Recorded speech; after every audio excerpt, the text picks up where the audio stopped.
दोस्तों आप लोगों ने बॉलीवुड सेलिब्रिटी को डांस करते हुए कई बार देखा होगा, पर कभी साइंटिस्ट को डांस करते हुए देखा है? ये थे इसरो के साइंटिस्ट, हमारे दिल की धड़कन और हमारी आन बान और शान, हमारी इसरो के महान साइंटिस्ट जिनके द्वारा झंडे गाड़ दिए गए भाई साहब चांद पे।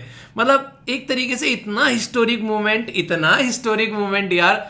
आप लोग सोच रहे हैं कि आज की डेट में अगर आप लोग बोले कि कोई मूवी रिलीज हुई है, वहां दुनिया भर के लोग चले गए देखने के लिए। मतलब इसरो के द्वारा जो प्रोजेक्ट लॉन्च किया गया, 8 मिलियन के करीब लोग जो है उसको लाइव देख रहे थे। ये एक ऐसा हिस्टोरिक मूवमेंट है। मतलब यूट्यूब भी ये कह रहा होगा भाई साहब चक्का जाम कर दिया, ये हो क्या रहा है। इतना शानदार मतलब लाइव रिकॉर्डिंग यहाँ पर देखने को मिली इसरो के चैनल पर, एक नेक्स्ट लेवल की। और सबने बोला कि भाई साहब प्री रक्षाबंधन सेलिब्रेशन हो गया, क्योंकि आप लोग देख सकते हैं इतने प्यार से सॉफ्ट लैंडिंग कराए ना। और वो भी जिस तरीके से रसिया की सॉफ्ट लैंडिंग होने वाली थी और रसिया फेल हो गया, तो हमारे दिल की धड़कनें बढ़ गई थी कि यार पता नहीं क्या हो गया। क्योंकि रसिया एक ऐसा कंट्री है जो कि एक डेवलप कंट्री कैटेगरी में आता है, एक बहुत ही एडवांस कंट्री कैटेगरी में आता है, वो फेल हो गया। ये बिल्कुल ऐसे ही लगा मुझे, बिल्कुल फीलिंग, आप लोग बताना मैं सही हूं या फिर गलत। जिस टाइम पर ओलंपिक के अंदर में बेसिकली एक तरीके से ना, जब पूरे गेम चल रहे थे और एंड तक हमारे पास में कोई भी गोल्ड नहीं आया था, और उस टाइम पर जब भाला फेंक में जब गोल्ड आया हमारे पास में, मतलब एक नेक्स्ट लेवल का देश के अंदर में एक एनर्जी भर गई भाई साहब कि वाह गोल्ड जीत लिया। तो वो वाली फीलिंग एक तरीके से देखने को मिली। और सेम यहाँ पर रहा 4 साल बाद 2019 में जिस तरीके से हमारी मजाक उड़ाई गई थी चंद्रयान मिशन को लेकर, अभी यहाँ पर वो सब जो है सैल्यूट कर रहे हैं। तो बड़ा ही प्यारा सा एक डायलॉग बोला जाता है कि एक तरीके से आप लोगों ने सुना होगा, पाकिस्तान इन चीजों को लेकर कई बार चिढ़ता है, पर लेकिन इसके लिए यहाँ पर एक बड़ी प्यारी बात बोली जाती है कि एक तरीके से कि आप लोग बोल सकते हैं कि चांद पर झंडा होना और झंडे पर चांद होना, दोनों में बहुत बड़ा फर्क होता है। दोनों को कंपेयर मत करो, दोनों सेम नहीं है, ठीक है। यहाँ पर आसान है चांद पर एक तरीके झंडे पर चांद बनाना, पर लेकिन यहाँ पर जाकर झंडा गाड़ो तो भाई साहब समझ में आए। मतलब इतना एक तरीके से एक आप लोग बोल सकते हैं फीलिंग एक नेक्स्ट लेवल की थी, मतलब पूरे देश के अंदर में। और एक ये वाली पिक्चर कल इतनी वायरल हुई यार, जिसकी कुछ हद नहीं है। क्योंकि सैल्यूट है एपीजे अब्दुल कलाम सर को, जिन्होंने अपनी पूरी जिंदगी जो है इन चीजों के लिए न्योछावर कर दी। के सिवन साहब की वो पिक्चर जिसमें वो रो रहे थे और प्राइम मिनिस्टर मोदी जी गले लगा रहे थे, वो भी एक नेक्स्ट लेवल की, मतलब उस टाइम पर एक सबके सामने निकल कर फिर से वो पिक्चर आई कि अब रोने का टाइम गया सर, अब हंसकर दिखाइए, जरा सा मुस्कुरा दीजिए। मजा ही आ गया। और सबसे बड़ी बात, आप लोग देखते हैं हमारे देश के प्राइम मिनिस्टर जो है वो आज की डेट में ब्रिक जो समिट अटेंड कर रहे हैं साउथ अफ्रीका के अंदर में, तो वहीं से उन्होंने देश के लिए मैसेज दिया। और वो जो मैसेज देखने को मिला, उस मैसेज के अंदर में उनकी जो मैंने पूरी जो वीडियो सुनी, उसमें सबसे प्यारी बात मुझे क्या लगी, देश के जो बेसिकली नागरिक को तो उन्होंने डेडिकेट किया ही किया है, उन्होंने पूरी दुनिया को, वासुदेव कुटुंबकम वाला कॉन्सेप्ट नहीं है हमारा, हम लोग पूरी दुनिया को साथ में लेकर चलते हैं। पूरी दुनिया को हम लोग अपना एक तरीके से बोल सकते हैं कि एक घर मानते हैं हमारी। अगर आप लोग देखो कल्चर के हिसाब से, तो उस पैटर्न में अगर आप लोग देखोगे तो उनके द्वारा कुछ ऐसे शब्द बोले गए कि ये मिशन इंडिया का नहीं है, ये पूरी ह्यूमैनिटी का मिशन है। तो वो शब्द भी काफी इंटरेस्टिंग थे। देखो कभी भी देश के प्राइम मिनिस्टर अगर कुछ बोलते हैं ना, एक तरीके से आप लोग वो शब्द सुना करो, और वो इतने अच्छे प्यारे शब्द होते हैं, जब उनको आप लोग आंसर राइटिंग में यूज करोगे ना, तो 4 चांद लग जाएंगे आप लोग की आंसर राइटिंग में। क्योंकि वो इतने प्यारे शब्द होते हैं जब उस तरीके से, और लिखे भी किसके द्वारा जाते हैं वो, आप लोग सोचो, वो कोई एक सीनियर ऑफिसर होगा, कोई मतलब एक तरीके से आईएएस कैटेगरी में जब जाते हैं तो बहुत ही सीनियर कैटेगरी के ऑफिसर जो है वो स्पीच तैयार करते हैं, तो वो शब्द नेक्स्ट लेवल के होते हैं। तो इसलिए स्पीच जो होती है प्राइम मिनिस्टर साहब की, वो जरूर सुना करो आप लोग, जिससे कि आप लोगों को काफी कुछ जानने को और समझने को मिलेगा, ठीक है। बड़ी ही प्यारी सी कोटेशन है आज के लिए, आप लोग इसको कनेक्ट कर सकते हैं। बोला गया कि सिक्का सिक्का दोनों का होता है, हेड का भी होता है और टेल का भी होता है, मतलब दोनों का वक्त आता है। तो सिक्का दोनों का होता है, हेड का भी और टेल का भी, पर वक्त सिर्फ उसी का आता है जो पलट कर ऊपर आता है। तो चंद्रयान 2 जब हमारा सक्सेस नहीं हो पाया, उस टाइम पर कई सारे मीम बनाए गए, कई सारी फालतू की बातें बोली गई, और अब देखो भाई साहब मतलब रिकॉर्ड तोड़ दिए जिस तरीके से यहाँ पर रिसेंटली अभी ये चीज देखने को मिली। और सबसे प्यारी बात पता है क्या है, ये जो इंपॉर्टेंट पर्सनैलिटी है, पहले तो ये बताओ इनका नाम क्या है। आने वाले टाइम के अंदर में ना यार, लोग आईएएस बनना चाहते हैं, आईपीएस बनना चाहते हैं। जब इस तरीके से हम लोग अपने साइंटिस्ट को सेलिब्रेट करेंगे, तो बच्चों के मन में एक फीलिंग आएगी कि नहीं यार हम लोग साइंटिस्ट बन सकते हैं। इतनी रॉयल एंट्री दिखाई जाती है आईएएस आईपीएस वाली, जिसकी कुछ हद नहीं है, वायरल होती है, और इतनी सारी वीडियोस बनती हैं इनके ऊपर। हर दूसरी मूवी में आज के डेट में कोई ना कोई पुलिस वाला देखने को मिलता है। सोचो जब मूवी इस तरीके से बनाई जाएगी कि साइंटिस्ट देखने को मिलेगा, और उस साइंटिस्ट की वजह से देश के अंदर में एक पॉजिटिव इंपैक्ट आएगा, उस साइंटिस्ट की वजह से देश के अंदर में ऐसे चेंजेस आएंगे निकलकर कि लोगों के अंदर में एक इंस्पिरेशन बनेंगे साइंटिस्ट आने वाले टाइम में। ये चीजें भी मूवीज में दिखाई जानी चाहिए। अभी आप लोग देखो आर के माधवन साहब के द्वारा जो मूवी बनाई गई थी यहाँ पर इसरो के साइंटिस्ट के ऊपर, वो कितनी अप्रिशिएट की गई लोगों के द्वारा। ये बॉलीवुड वाले अगर थोड़ा सा मिर्च मसाला को साइड में रखकर अगर कुछ ऐसी मूवीज भी बनाई जिसमें साइंटिस्ट के ऊपर काम किया जाए, हमारे देश के इसरो के साइंटिस्ट किस तरीके से मतलब आगे बढ़ते हुए जा रहे हैं, किस तरीके से हमारा इसरो जो है झंडे गाड़ता जा रहा है, वर्ल्ड की टॉप एजेंसीज में आज के डेट में हमारे इसरो को काउंट किया जाता है, कैसे कैसे उन्होंने अपने जो व्हीकल है वो आज के डेट में डेवलप किए गए। अगर इन सब चीजों के ऊपर भी मूवीज बनना स्टार्ट हो तो जो आने वाली जनरेशन है वो यहाँ पर एक रोल मॉडल की तरीके से साइंटिस्ट को देखने लगेगी और जो साइंटिस्ट को एज ए करियर के तौर पर चूज करना स्टार्ट करेगी। आप लोग किसी से पूछ लो आज के डेट में क्या बनना चाहते हैं, आज के डेट में तो आईएएस आईपीएस छोड़कर एक नया ट्रेंड चल रहा है, यूट्यूबर बनना चाहते हैं, सोशल मीडिया इन्फ्लुएंसर बनना चाहते हैं। क्यों?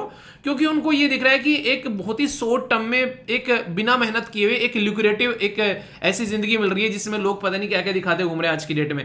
पर इन रियलिटी में ये एक बहुत ही एक ऐसी चीज है जो कि एक तरीके से ना कहने के लिए हाँ ठीक है चलो दिख गया वो जो शॉर्ट वगैरह रील बनाकर, पर लेकिन रियलिटी में क्या है, रियलिटी में एक आप लोगों को देखने को मिलेगा कि ये टैलेंट के ऊपर बेस है जॉब और लोग इसको गंदगी से भरते जा रहे हैं। आज की डेट में यूट्यूब के ऊपर में और हर जगह पे आप लोग देखने को मिलेगा वल्गैरिटी जो है वो इतनी ज्यादा परोसते जा रहे हैं जिसकी कुछ हद नहीं है, अगर आप लोग ये चीज फील करोगे। और जो कि चाइना जो दुनिया में सबसे ज्यादा मोबाइल बांटने वाला देश है आज की डेट में, उसने अपने देश के बच्चों को जो है एक तरीके से उन्होंने गाइड कर दिया कि इतने घंटे तक मोबाइल चलाएंगे या फिर गेम खेलेंगे। और हमारे देश में हर एक चीज जो है आज के में बेलगाम के घोड़े की तरीके से आप लोगों को देखने को मिलती है। तो इसलिए जरूरी है बच्चों को गाइड करना, जरूरी है सिस्टमेटिक में चीजें लेकर चलना ताकि ये भी एक करियर के तौर पर देखा जा सके। जैसे ट्रिंकिंग लैब वाला मिशन हमारे अटल जो एक तरीके से इनोवेशन मिशन हमारे देश में चलाए गए नीति आयोग के द्वारा, उनसे आने वाले टाइम में बहुत सारे चेंजेस आप लोगों को देखने को मिलने वाले हैं। तो ये एक ऐसी चीज है जो कि एक अपने ही आप में अप्रिशिएट करने वाली चीज है। अच्छा, चंद्रयान फर्स्ट जो है वो कब लॉन्च किया गया था ये आप लोग बताइए, देखता हूँ उसकी डेट याद है क्या। दुनिया को बहुत कुछ देके गया यार चंद्रयान, ठीक है, तो ये आप लोग यहाँ पर याद रखिएगा। तो काफी मतलब एक खुशी इतनी है कि उसको ना बयान नहीं कर सकते। सोचो यार, आजादी की 75वीं सालगिरह हम लोगों ने सेलिब्रेट की गई। आप लोग सोचो कि आप लोग उस सालगिरह के भी गवाह हो। आप लोग आने वाली जनरेशन जब देखेंगे ना कि अच्छा उस टाइम पर आजादी की 75वीं सालगिरह सेलिब्रेट की गई थी, चंद्रयान जो थर्ड मिशन जब लॉन्च किया गया था यार, उस तरीके से मतलब एक तरीके से आप लोग गवाह हो इस चीज के, आप लोग साक्षी हो इस चीज के कि आप लोग के टाइम पर ये मिशन लॉन्च किया गया था। तो मतलब एक तरीके से सोच ना ये चीज आगे चलकर जब बच्चे होंगे और बड़े होंगे पढ़ रहे होंगे, अच्छा उस टाइम पर यार लॉन्च किया गया था, कितने अच्छे से सेलिब्रेट किया था, वाह यार। तो वो वाली चीजें देखो, फील करके देखो, रोंगटे खड़े नहीं होते क्या वो वाली चीजें यार। ये सारी जो पिक्चर मैं आप लोगों को दिखा रहा हूँ ये मुझे कई सारे बच्चों ने जो है शेयर की कल, और मुझे मतलब इस तरीके से लग रहा था जैसे नहीं बर्थडे है उस तरीके की फीलिंग आ रही थी। इतने सारे मैसेज कॉन्ग्रेचुलेशंस के, मतलब इंस्टाग्राम पे भी, जीमेल आईडी पे भी बहुत सारे आप लोगों ने शेयर किए। उसमें से कुछ मैसेज ऐसे थे कह रहे कि सर सेलिब्रेट करना है तो सर एक काम कर दो। कई सारे बच्चों ने भेजा, हालांकि एक का नहीं था मैंने देखा, कह रहा है सर कोर्स पर इसकी खुशी में कुछ डिस्काउंट कर दो सर, हमारा भी कुछ फायदा हो जाएगा। मैंने फिर टीम से बात की, मैंने कहा क्या किया जा सकता है, तो फिर काफ़ी सारी चीज़ें डिस्कस करने के बाद में, हालांकि ये चीज़ मैंने टेस्ट के लिए रखी थी कि टेस्ट दिया जाता है तो जो भी टेस्ट में अच्छे मार्क्स लेकर आएगा उसको डिस्काउंट जो है प्रोवाइड करा जाएगा। पर लेकिन आज शाम तक का ये डिस्काउंट है हर एक SLV फैमिली मेंबर के लिए 33% डिस्काउंट किसी भी कोर्स पर आज शाम तक 12 बजे तक आप लोगों के लिए अवेलेबल है, ठीक है ना। ये हमारा चंद्रयान थर्ड जो मिशन सक्सेस हुआ है उसकी खुशी में आप लोगों को देखने को मिल रहा है, और कई सारे बच्चों ने इसके लिए बेसिकली मैसेज किया। तो कोई भी कोर्स आज की डेट में अगर आप लोग जाकर लेते हैं, ये तो क्लास के शेड्यूल है, कोई भी कोर्स अगर आप लोग जाकर लेते हैं उसमें आप लोगों को 33% का डिस्काउंट देखने को मिलेगा। आप लोग इनको जाकर ले सकते हैं। CDS का भी कोर्स आप लोगों को यहाँ पर देखने को मिल जाएगा, ऑप्शनल के भी, UPSC का भी, CSET का भी, ठीक है ना। तो ये तो क्या है, इसमें 33 हो गए तो वैसे ही मतलब छोटा सा है, इसको छोड़ दीजिएगा नोट्स वोट्स वाले को, क्योंकि 33 लेना है तो फिर फायदा उठा लो अच्छे से, ठीक है। या फिर टेस्ट सीरीज पर अगर आप लोगों को लगता है कि हाँ लेना है तो आप लोग इसको ले सकते हो, ठीक है। तो ये आप लोगों के लिए है, आज शाम तक रहेगा पर ओनली, ठीक है ना, क्योंकि कल तक जो है फिर एक तरीके से जो कोड रहेगा वो एक्सपायर हो जाएगा। कोड क्या रहेगा, कोड वही रखते हैं टेस्ट 33, ताकि जो भी यहाँ पर यूज कर रहे हैं कोई उसको डाउट ना देखने को मिले। तो ये कोड यूज कर किसी भी पर्टिकुलर बेसिकली आप लोग कोर्स के ऊपर ये डिस्काउंट ले सकते हैं। पर याद रखना 12 बजे बिल्कुल बंद हो जाएगा, ठीक है। चलिए एंजॉय कीजिए यार, अपनी पढ़ाई कीजिए और आगे चलकर देश का नाम रोशन कीजिए। काफी इंपोर्टेंट ये एक वीक होता है जो आप लोगों को देखने को मिलता है 20 से लेके 24 तक का, तो इसको बोलते हैं वर्ल्ड वाटर वीक। तो वर्ल्ड वाटर वीक जो है यहाँ पर ये रिकॉग्नाइज किया जाता है 20 से लेके 24 अगस्त तक का। और सबसे इंपॉर्टेंट बात क्या है, वाटर यानी कि पानी की इंपॉर्टेंस यहाँ पर समझाई जाती है। तो पानी जो है वो इतना एक इंपॉर्टेंट कंपोनेंट है जिसके बिना आप लोग खुद देखो इंसान भी जो है वो जिंदा न रह पाए। 70% भाग जो है पृथ्वी के ऊपर वो आप लोगों को पानी देखने को मिलेगा। क्वेश्चन पूछूंगा कि इंसान की बॉडी के अंदर में कितना वाटर है, ये आप लोगों को बताना है।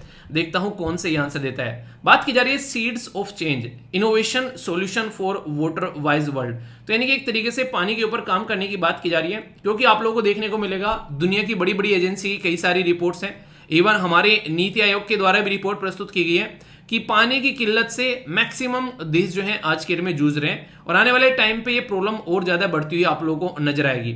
सोच रहे हो कि धरती के 70% भाग पर पानी पाया जाता है और उसके बाद भी पानी की प्रॉब्लम है, तो इसको कहते हैं एक ऐसा संकट कि एक तरीके से हमारे पास में पानी भी है और हम लोग उसको पी नहीं सकते हैं। यानी कि बिल्कुल ऐसे ही जैसे नहीं कोविड-19 के टाइम पर लोगों ने बोला ये दवाई खाओगे तो मर जाओगे, ठीक है, एक तरीके से दवाई जो है अप टू द मार्क नहीं है, और दवाई नहीं खाओगे तो भी मर जाओगे।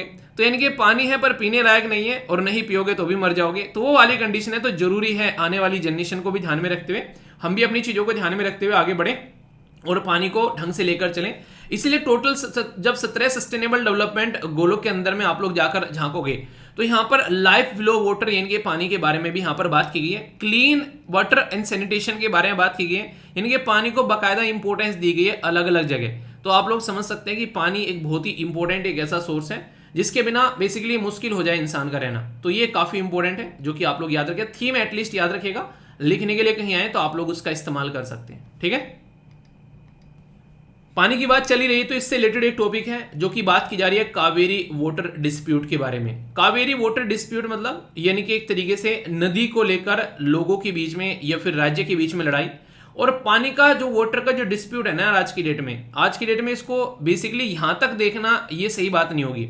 ये एक ऐसा इशू हो चुका है जो कि आज की डेट में अगर आप लोग बात करो, दो भाई हैं उनके पास में खेत हैं, वो खेतों में पानी चलाने के ऊपर लड़ रहे हैं। ठीक है, इसी के साथ में दो गांव हैं वो नहर के पानी के ऊपर लड़ रहे हैं, दो राज्य हैं वो नदी रिवर के पानी के ऊपर लड़ रहे हैं, और रिवर के पानी के ऊपर दो राज्य नहीं दो कंट्री तक आप लोगों को लड़ती नजर आएंगी आज की डेट में। हमारे भी डिस्प्यूट है कई सारे से, बांग्ला के साथ में तीस्ता वाला इशू आप लोग देखते हैं, और दुनिया भर की रिवर, इसी के साथ में ब्रह्मपुत्र रिवर देख लीजिए आप लोग यहाँ पर, उसको लेकर चाइना के साथ में हमारे जो इश्यूज आप लोगों को देखने को मिलते हैं।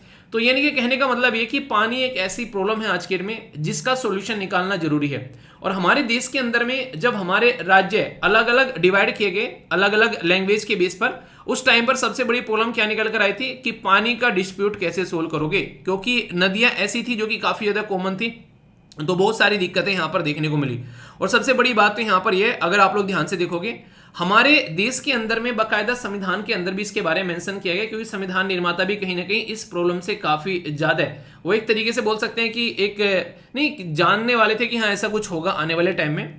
हमारे संविधान के अंदर में जब आप लोग जाओगे तीन लिस्ट आप लोगों को देखने को मिलती है। एक को बोलते हैं यूनियन लिस्ट जिसमें केंद्र यानी कि सेंटर कानून बनाता है, दूसरी स्टेट लिस्ट जिसमें स्टेट यानी कि राज्य कानून बनाता है, और कॉन्करेंट लिस्ट में दोनों मिलकर कानून बनाते हैं। तो आप लोगों को ये बताना है वोटर जो है वो किस लिस्ट में रखा गया है। आप लोग ये थोड़ा सा आप लोगों को पता चलेगा तो आप लोग चीजों को समझ पाओगे।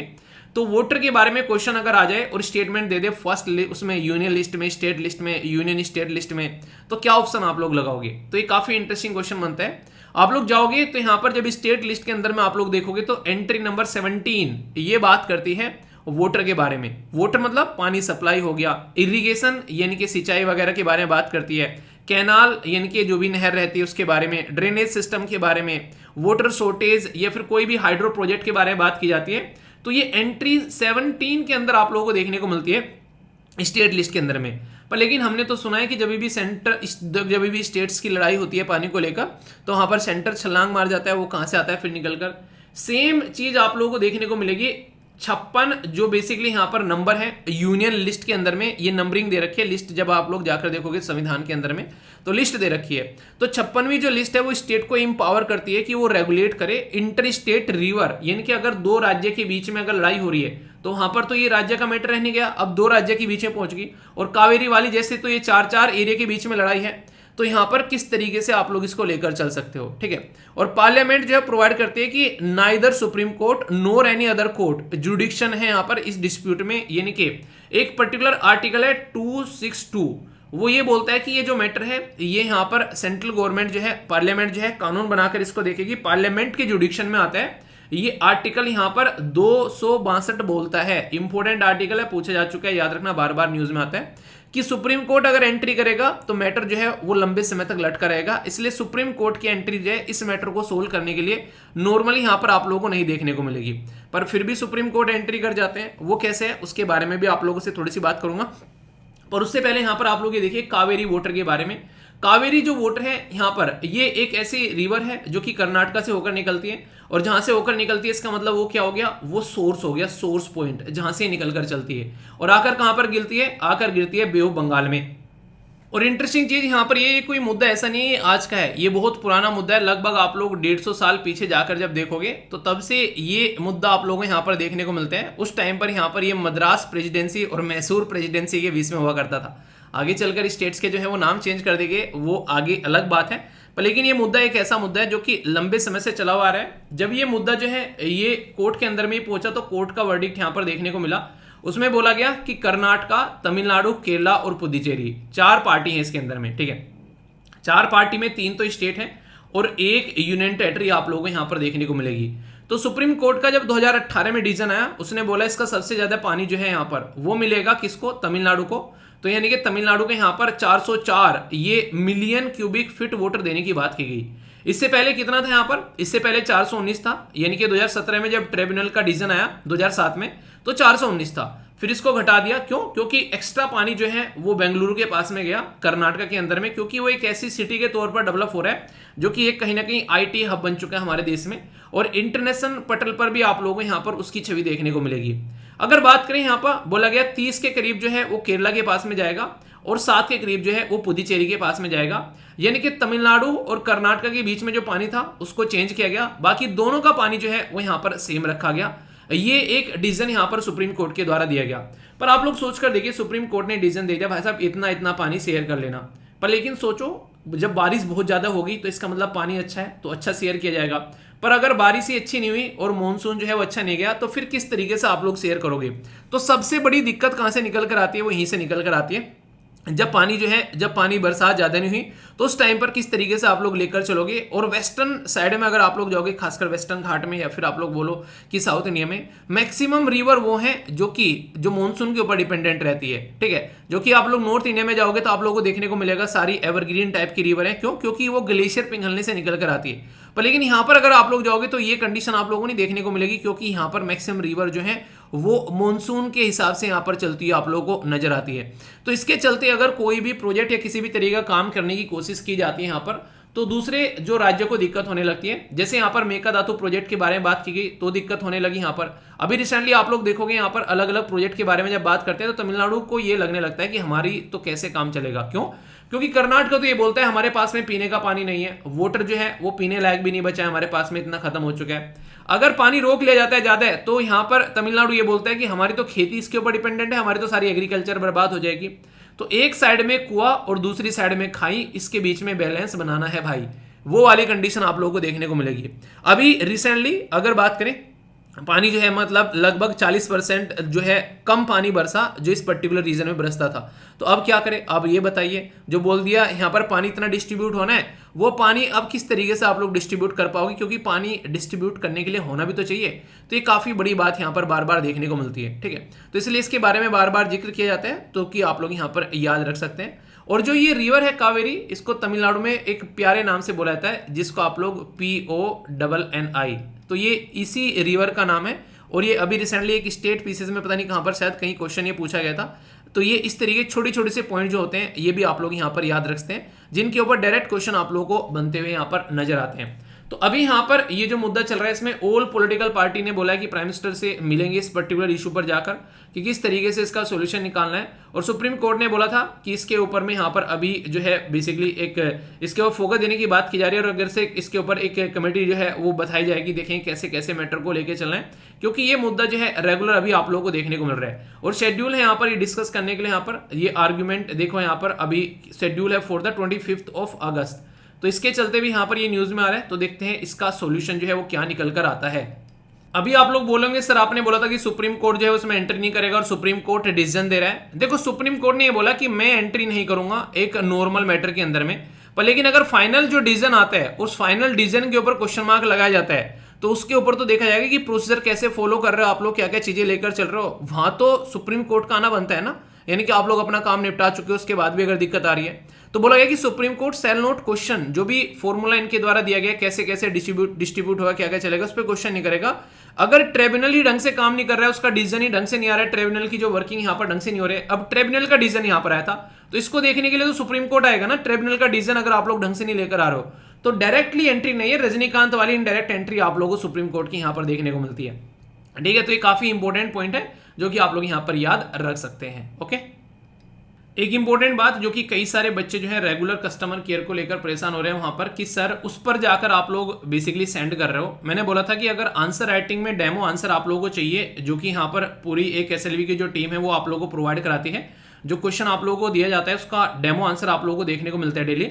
तो यहाँ पर आप लोगों को ये स्कैन कोड पर अपना पेमेंट कंप्लीट करने के बाद में उसका स्क्रीनशॉट लेकर यहाँ पर सेंड करना है इस नंबर पर। एक तो कस्टमर केयर वाला नंबर है, वो दूसरा नंबर है, यहाँ पर दूसरी टीम है, तो दोनों को मिक्स मत करिए। वो कस्टमर केयर वो आप लोगों के लिए नॉर्मल प्रॉब्लम सोल्व करने के लिए, ये ओनली आंसर राइटिंग ग्रुप या फिर जो नोट्स वाले ग्रुप में आप लोग ऐड होना चाहते हैं उसके लिए यहाँ पर ये। तो स्क्रीनशॉट लेकर इस पर्टिकुलर नंबर पर व्हाट्सएप करना है कि आप लोग कौन सा ग्रुप जो है वो ज्वाइन करना चाहते हैं, उसके नीचे आप लोग लिख देना। तो वहां पर आप लोगों को चीजें जो है इन्फॉर्मेशन प्रोवाइड करा दी जाएगी, उसका लिंक आप लोगों को मिल जाएगा, उसमें ज्वाइन कर आप लोग रेगुलर पार्टिसिपेट कर सकते हैं और रेगुलर अपना आंसर लिख सकते हैं। एक फ्री वाला टेलीग्राम का ग्रुप है जो कि वीर तालियान के नाम से है, वहां पर आप लोग एंजॉय कर सकते हैं अपनी बेसिकली आंसर लिखना। पर ये वाला जो है ये वो है जो पेड है, जहां पर आप लोगों को डेमो आंसर भी मिलते हैं। यहाँ पर टीम काम करती है तो उसको बेसिकली आप लोगों को पता है, फिर टीम काम करती है तो एक मिनिमम अमाउंट यहाँ पर रखा गया है कि लाइफ टाइम है, यहाँ पर एक बार करना है, ये नहीं है कि हर महीने आप लोगों को देना पड़ेगा। उसके बाद में बस आप लोग अपने डेमो आंसर जो है वो एंजॉय करते रहिए, यहाँ पर कोई टेंशन नहीं लेनी है, डेली अपना बस प्रैक्टिस करते रहिए। तो ये लाइफ टाइम एक्सेस देखने को मिलेगा, तो यहाँ से आप लोग इजीली इसको कर सकते हैं, इसमें आप लोग कोई भी परेशानी नहीं रहेगी। एप्लीकेशन को लेकर बार बार परेशान हो रहे हैं कहाँ जाना है कैसे करना है, तो ये एक सीधा साधा तरीका है, सीधा साधा बिल्कुल बिना टेंशन वाला। यहाँ से पेमेंट करना है, पेमेंट करने के बाद में यहाँ पर लिख देना है कि किस ग्रुप के लिए आप लोगों ने पेमेंट किया है। आप लोगों को 24 घंटे के अंदर अंदर जो है उस ग्रुप का लिंक प्रोवाइड करा दिया जाएगा, जिसमें आप लोग जाएंगे और फिर वहां पर डिटेल रहेगी कैसे कैसे आप लोगों को आंसर लिखना है। ध्यान से देखोगे तो ऊपर ही यहाँ पर मेंशन कर रखा है कैसे कैसे आप लोगों को सारी चीजें करके चलनी है, तो इसमें सारी चीजें मेंशन कर रखी है। तो अच्छे से आप लोग पार्टिसिपेट कर अपना सही तरीके सीरियस तरीके से आप लोग चीजों को लेकर चल सकते हैं। ठीक है, कार सेफ्टी एक इतना इंपॉर्टेंट एक मुद्दा है आज की डेट में, जो कि ऐसा नहीं कि बस हमारे देश में इसके बारे में बात की जाती है, ऑल ओवर वर्ल्ड में इसके बारे में बात की जाती है। किसी कार में अगर बैठो, आप लोगों को पता है कि कई सारे लोग जो है मर्सिडीज ले रहे हैं, कोई BMW ले रहा है, कोई दूसरी कार ले रहा है। इसके पीछे रीजन क्या होता है, इतनी महंगी महंगी कार आखिर लोग क्यों लेते हैं, कुछ तो रीजन होता होगा ना। उसके पीछे सबसे इंपॉर्टेंट जो रीजन है वो है सेफ्टी का, यानी कि एक्सीडेंट होने के बाद भी इंसान जो है अगर उसकी जान बचने के चांसेस रहे, तो ये होता है कि सारी जो इंपॉर्टेंट पर्सनैलिटी है वो इस रीजन की वजह से बड़ी बड़ी कार लेती हैं, या फिर बोलो महंगी महंगी कार लेती हैं, ताकि उनकी जिंदगी जो है वो बची रहे। आप लोग एक बात को जानकर हैरान होंगे कि दुनिया में जितने भी रोड एक्सीडेंट होते हैं उसमें सबसे ज्यादा जो जान जाती है वो हमारे देश के अंदर में जाती है। इतनी बुरी तरह हम लोग ड्राइविंग करते हैं, 1.5 लाख लोग पर ईयर इसमें फैटेलिटी होती है रोड एक्सीडेंट के अंदर में। ठीक है, और सबसे बड़ी बात यह है, आप लोगों को पता है दुनिया में 200 के करीब देश आप लोगों को देखने को मिलते हैं। अगर उन 200 के करीब देशों में आप लोग देखोगे जो लोगों की जान जा रही है, इन 200 में से 10% जो है वो अकेले इंडिया के अंदर जान जा रही है। मतलब अंदाजा लगाइए आप लोग, यहाँ पर हमारे देश के अंदर में अकेले में 10% आप लोगों को देखने को मिलेगा। ठीक है, जो कि सोचने के लिए मजबूर करते हैं। और जबकि दुनिया का ओनली 1% व्हीकल है हमारे पास में, यानी कि गाड़ियां ओनली हमारे पास में दुनिया की 1% है, हमसे ज्यादा भी लोग लिए बैठे हैं, और 10% यानी कि 10 गुना लोगों की जान जा रही है। तो इससे आप लोग अंदाजा लगा सकते हैं कितनी खतरनाक सिचुएशन है। और इससे भी बड़ी बुरी कंडीशन आप लोग बोलते हैं, पता है क्या है, वो है कि जब हमारे देश के अंदर में ऐसी कोई कंडीशन देखने को मिलती है तो वर्ल्ड बैंक के द्वारा ये स्टडी की गई है कि 5 से लेके 7% जीडीपी को नुकसान होता है। आप बोलोगे सर इससे क्या मतलब, इंसान मर गया जीडीपी को नुकसान। खुद सोचकर देखिए आप लोग, एक इंसान है जो कि एक पर्टिकुलर कंपनी में काम कर रहा है, एक इंसान है जो पर्टिकुलर कंपनी चला रहा है, एक इंसान है जो पता नहीं कहां पर काम कर रहा है, तो उनकी जो प्रोडक्टिविटी है वो देश की प्रोडक्टिविटी है। अगर देश के अंदर में काम करने वाला हर एक इंसान जो है वो काम करना छोड़ दे या फिर वो बीमार हो जाए, तो देश की जीडीपी जो है वो धड़ाम धरती पर आकर गिरेगी। तो सोचो, घर में कोई कमाने वाला इंसान है, अब उसी कमाने वाले इंसान की डेथ हो जाती है तो घर जो है वो सड़क पर आ जाएगा, भीख मांगने के लिए मजबूर हो जाएगा पेट भरने के लिए। और कोविड-19 के टाइम पर ये सिचुएशन देखने को मिली, घर में अकेला कमाने वाला इंसान था उसी की जान चली गई, तो सिचुएशन जो है वो काफी ज्यादा खराब देखने को मिली। तो जो इंपॉर्टेंट फैक्ट है, इसके ऊपर डायरेक्ट क्वेश्चन पूछे जाते हैं कि 1.5 लाख तो डेथ होती है हमारे देश के अंदर में, दुनिया की 10% हमारे देश के अंदर में होती है, जबकि ओनली 1% हमारे देश के अंदर में दुनिया की गाड़ियां हैं, और ये जीडीपी को 5 से लेकर 7% का नुकसान पहुंचाती है। ये 4 वो इंपॉर्टेंट पॉइंट हैं जो कि अगर आप लोग आंसर राइटिंग भी करें तो वहां पर आप लोग इनको मेंशन कर देंगे, या फिर इनके ऊपर ऑब्जेक्टिव टाइप क्वेश्चन भी बन सकता है। क्यों? क्योंकि वर्ल्ड बैंक जो कि एक रेप्यूटेड ऑर्गेनाइजेशन है, उसके द्वारा ये एस्टिमेशन यहां पर दिया गया है। तो इससे आप लोग अंदाजा लगा सकते हैं कि कितना ज्यादा जरूरी है यहां पर ये। अब जो बताने जा रहा हूं वो काफी इंपॉर्टेंट है। हमारे देश के अंदर में एक सेफ्टी प्रोग्राम इंप्लीमेंट करने की बात की जा रही है, और ये आर्टिकल न्यूज़पेपर के अंदर में कवर किया गया, और सेम आर्टिकल यहां पर पीआईबी के अंदर में कवर किया गया। तो बात की जा रही है NCAP new car assessment programme के बारे में यहां पर बात की जा रही है। न्यू कार असेसमेंट प्रोग्राम ये क्या है? इसको बोलते हैं Bharat new car assessment programme. इसके सामने हम लोगों ने भारत भी लगा दिया, और ये हमारे देश के अंदर में 1 अक्टूबर से इंप्लीमेंट हो रहा है। 1 अक्टूबर 2024 या 2025? 1 अक्टूबर 2023, यानी कि इसी साल से। मतलब क्या है? मतलब यहां पर ये कि जो गाड़ियां हैं उनको चेक किया जाएगा, टेस्ट किया जाएगा हमारे देश के अंदर में, जो हमारे देश के अंदर में गाड़ियां बनाई जाती हैं कि क्या वो एक्सीडेंट झेल पाती हैं, और उसके बेस पर फिर स्टार रेटिंग दी जाएगी कि ये एक जो बिल्कुल ही नहीं झेल पा रही है उसको 0 स्टार, जो थोड़ा सा झेल पा रही है उसको 1 स्टार, फिर थोड़ा सा और झेल पा रही है उसको 2 स्टार। तो ये 5 स्टार रेटिंग आप लोगों को देखने को मिलेगी कि जो भी कार जो है उसको क्रैश कराया जाएगा, उसका एक्सीडेंट कराया जाएगा, और एक्सीडेंट कराने के बाद में वो गाड़ी जो है उसके अंदर बैठे हुए इंसान जो है वो कितना सेफ रह पाते हैं, वो गाड़ी कितना प्रोटेक्ट कर पाती है, इसको यहां पर देखा जाएगा। ठीक है, तो यहां पर एक फ्रंटल एक्सीडेंट होगा, फ्रंटल एक्सीडेंट और साइड से एक्सीडेंट होगा। तो फ्रंटल एक्सीडेंट में लगभग 64% किलोमीटर के हिसाब से यहां पर, किलोमीटर पर आवर के हिसाब से यहां पर देखा जाएगा, और जो बैक जो साइड से होगा उसके लिए 29 किलोमीटर पर आवर के हिसाब से बोला गया, ताकि चीजों को चेक किया जा सके कि उसके अंदर बैठे हुए इंसान, आदमी जो है वो कितने सेफ हैं। क्योंकि सबसे बड़ी बात क्या होती है, गाड़ी ले ली पर लेकिन उसकी सेफ्टी बिल्कुल बेकार है, तो इंसान जो है उसके मरने के चांसेस बहुत ज्यादा बढ़ जाते हैं। जरा सी भी चोट लगी, पता चला पूरा ढांचा उसका बिगड़ गया और इंसान की जो है वो जान चली गई। तो सेफ्टी सबसे पहले, इसीलिए आप लोगों ने देखा होगा हमारे देश के जो प्राइम मिनिस्टर हैं, जो भी लीडर है, उनकी जो गाड़ी है वो इतनी तगड़ी रहती है, बिल्कुल बुलेट प्रूफ वाली, कि एक तरीके से किसी भी तरीके से उस पर कोई दिक्कत देखने को न मिले। तो हमारे देश के अंदर ये सिस्टम इंप्लीमेंट करने की बात की जा रही है। सबसे बेस मॉडल जो होगा, मान लीजिए कोई सबसे सस्ता मॉडल है, उसको चेक किया जाएगा, क्योंकि उससे ऊपर जो मॉडल होगा वो तो नॉर्मल सी बात है, अच्छा होगा ही होगा। उसकी चेकिंग यहां पर की जाएगी कि अगर उसका क्रैश लैंडिंग की जाती है तो किस तरीके की कंडीशन यहां पर देखने को मिलती है, यानी कि उसको क्रैश कराकर यहां पर देखा जाएगा। और हमारे देश के अंदर में जो सिस्टम फॉलो किया जा रहा है ना, ये हम लोग किससे लेकर चल रहे हैं? ये यूके बेस एक एनजीओ है जिसका नाम है टुवर्ड जीरो फाउंडेशन, उसका ये प्रोजेक्ट है बेसिकली, उसके बेस पर हम लोग ये मॉडल लेकर चल रहे हैं। वरना और भी कई सारे बेस्ट मॉडल हैं, जैसे यूके का, उसका यूएसए का मॉडल काफी शानदार है, जापान का मॉडल काफी शानदार है, वर्ल्ड लेवल पर और भी कई सारे बेहतरीन मॉडल है। पर अभी हम लोग इंप्लीमेंट जो कर रहे हैं उसके बेस पर हम लोग अभी यूके बेस्ड मॉडल को हम लोग देकर चल रहे हैं। आने वाले टाइम पर इसको और अपग्रेड किया जाएगा। क्यों? क्योंकि हमारे देश के अंदर में भी मुहिम चली थी इसको लेकर कि हाँ यार ऐसा कुछ होना चाहिए। 2014 के अंदर में हमारे देश के अंदर में safe car for India campaign चलाया गया था यहाँ पर, ताकि एक एनजीओ थी जिसके द्वारा यहाँ पर ये लॉन्च किया गया था, जिसमें यहाँ पर जो कार क्रैश हो रही थी यहाँ पर, खासकर हमारे देश में जो कार बनाई जाती है जैसे सुजुकी हो गया, मारुति सुजुकी वगैरह, इसी के साथ में टाटा हो गया, ये जो भी हमारे देश के अंदर में जो कार आ रही है आज के डेट में, उनको किस तरीके से आप लोगों को लेकर चलना है उसके ऊपर फोकस यहाँ पर रहता है। तो उसी के चलते हम लोग यहाँ पर इसको इंप्लीमेंट कर रहे हैं इस प्रोजेक्ट को। तो आने वाले टाइम में और भी अपग्रेडेशन आप लोगों को देखने को मिलेगा। तो ये जो प्रोजेक्ट है हमारे देश के अंदर में इंप्लीमेंट किया जा रहा है, तो इसके बारे में आप लोगों से कोई भी कंफ्यूजन नहीं होना चाहिए आप लोगों के माइंड में। जो road and transport minister Nitin Gadkari साहब, उसके द्वारा यहाँ पर ये प्रोजेक्ट लॉन्च किया गया, न्यू कार असेसमेंट प्रोग्राम, ये आप लोगों को याद रखना है।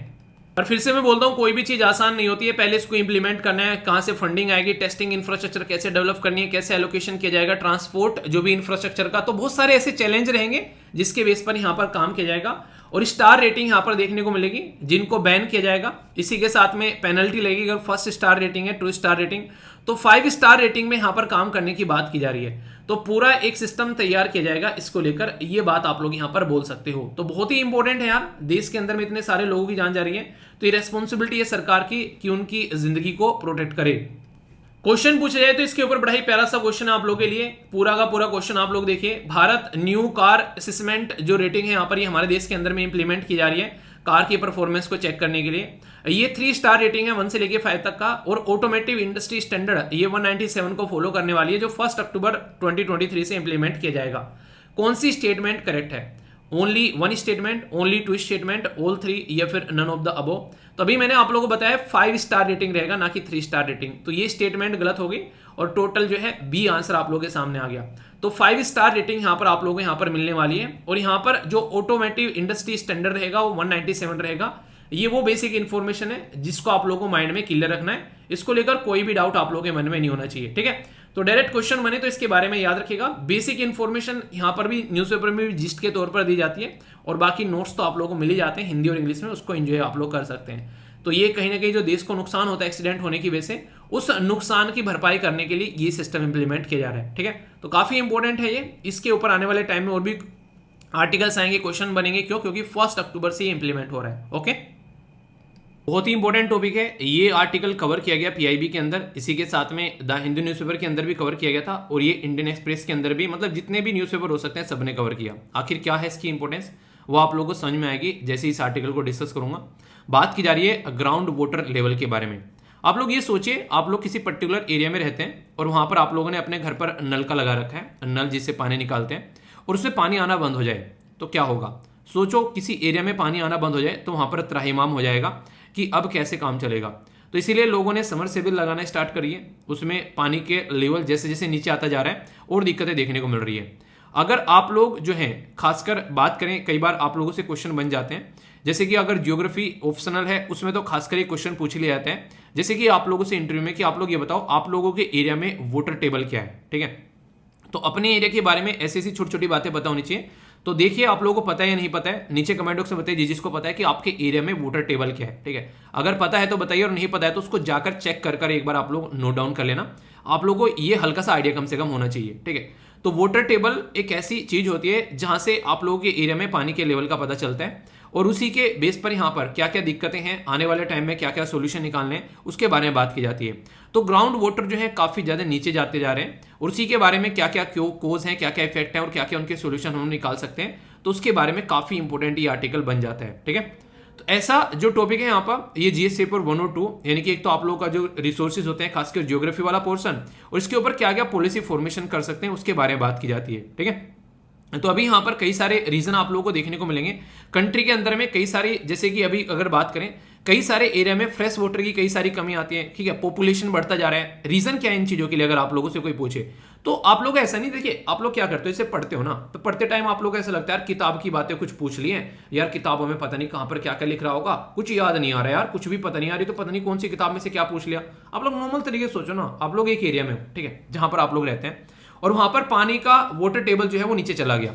अब उसके पीछे आप लोग आस पास में लोगों को बात करते हुए सुनते होंगे कि यार पानी का लेवल नीचे चला गया। अरे हाँ यार सुना तो है यार, क्या क्या हो रहा है यार, ये पानी का लेवल नीचे क्यों जा रहा है यार। एक तो ना इस एरिया में ना बहुत सारे लोग बाहर से आके रहने लगे हैं, यानी कि पॉपुलेशन बढ़ गई है, तो ज्यादा पानी निकालने लगे लोग नीचे से, इसलिए पानी का लेवल नीचे जा रहा है। और यार उधर देखो खेती में, वो ना फुलाने का इंसान है, खेतों में पानी चलता ही चलता रहता है, मतलब एक तरीके से पानी बर्बाद होता रहता है। घरों में क्या करते हैं आजकल ना, साफ भी नहीं करते हैं उसको, मतलब नहीं पहले गंदगी होती थी उसको झाड़ू से या फिर रड़के से साफ करते थे, अब ना उसको ना पानी से बहा देते हैं नालियों में, ठीक है। और इस एरिया में यार इंडस्ट्री कई सारी आ गई हैं, और इंडस्ट्री की वजह से भी यार दिक्कत देखने को मिल रही है, ठीक है। और ना आज की डेट में यार सोसाइटी बन गई है यहाँ पे बहुत बड़ी, उसमें ना दुनिया भर के फ्लैट हैं यार, इतना पानी तो उन्हीं को चाहिए।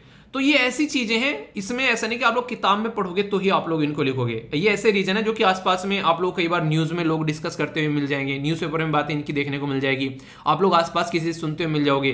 तो इनको ऐसा नहीं बर्डन बनाना है, ये ऐसे पॉइंट है कि हाँ क्या क्या कोज है, जरा सी देर में आप लोगों को समझ में आ गया, अच्छा ये कोज है, और 4-5 कोज तैयार हो गए, आप लोग आसानी से किसी को बता भी सकते हैं, किसी के साथ में डिस्कस भी कर सकते हैं। तो इसलिए चीजों को बर्डन बना के नहीं चलना है, थोड़ा सा बेसिक चीजें हैं सारी, इनके बारे में आप लोगों के माइंड में थोड़ी सी क्लैरिटी रहेगी, तो इन क्वेश्चन के आंसर आप लोग आसानी से दे पाओगे। तो पढ़ने का तरीका चेंज करो अपना, यानी कि किताब में लिखी है रटने हैं उसी को देखना है। जैसे मैंने आप लोगों को पॉलिटी में फंडामेंटल राइट पढ़ाए थे, तो आप लोगों ने एक चीज फील की होगी वहां पर, मैंने ऐसे नहीं पढ़ाया आप लोगों को ये फंडामेंटल राइट रट लेना, ये राइट टू फ्रीडम हो गया, यहाँ पर प्रेस के बारे में बस ऐसे बात की जा रही है, एग्जाम में आता है ऐसे लिख देना। नहीं भाई यार, वो चीजें आप लोगों के एग्जाम के लिए बाद में है, उससे पहले आप लोगों की जिंदगी के लिए है, क्योंकि आप लोग इस देश के नागरिक हैं।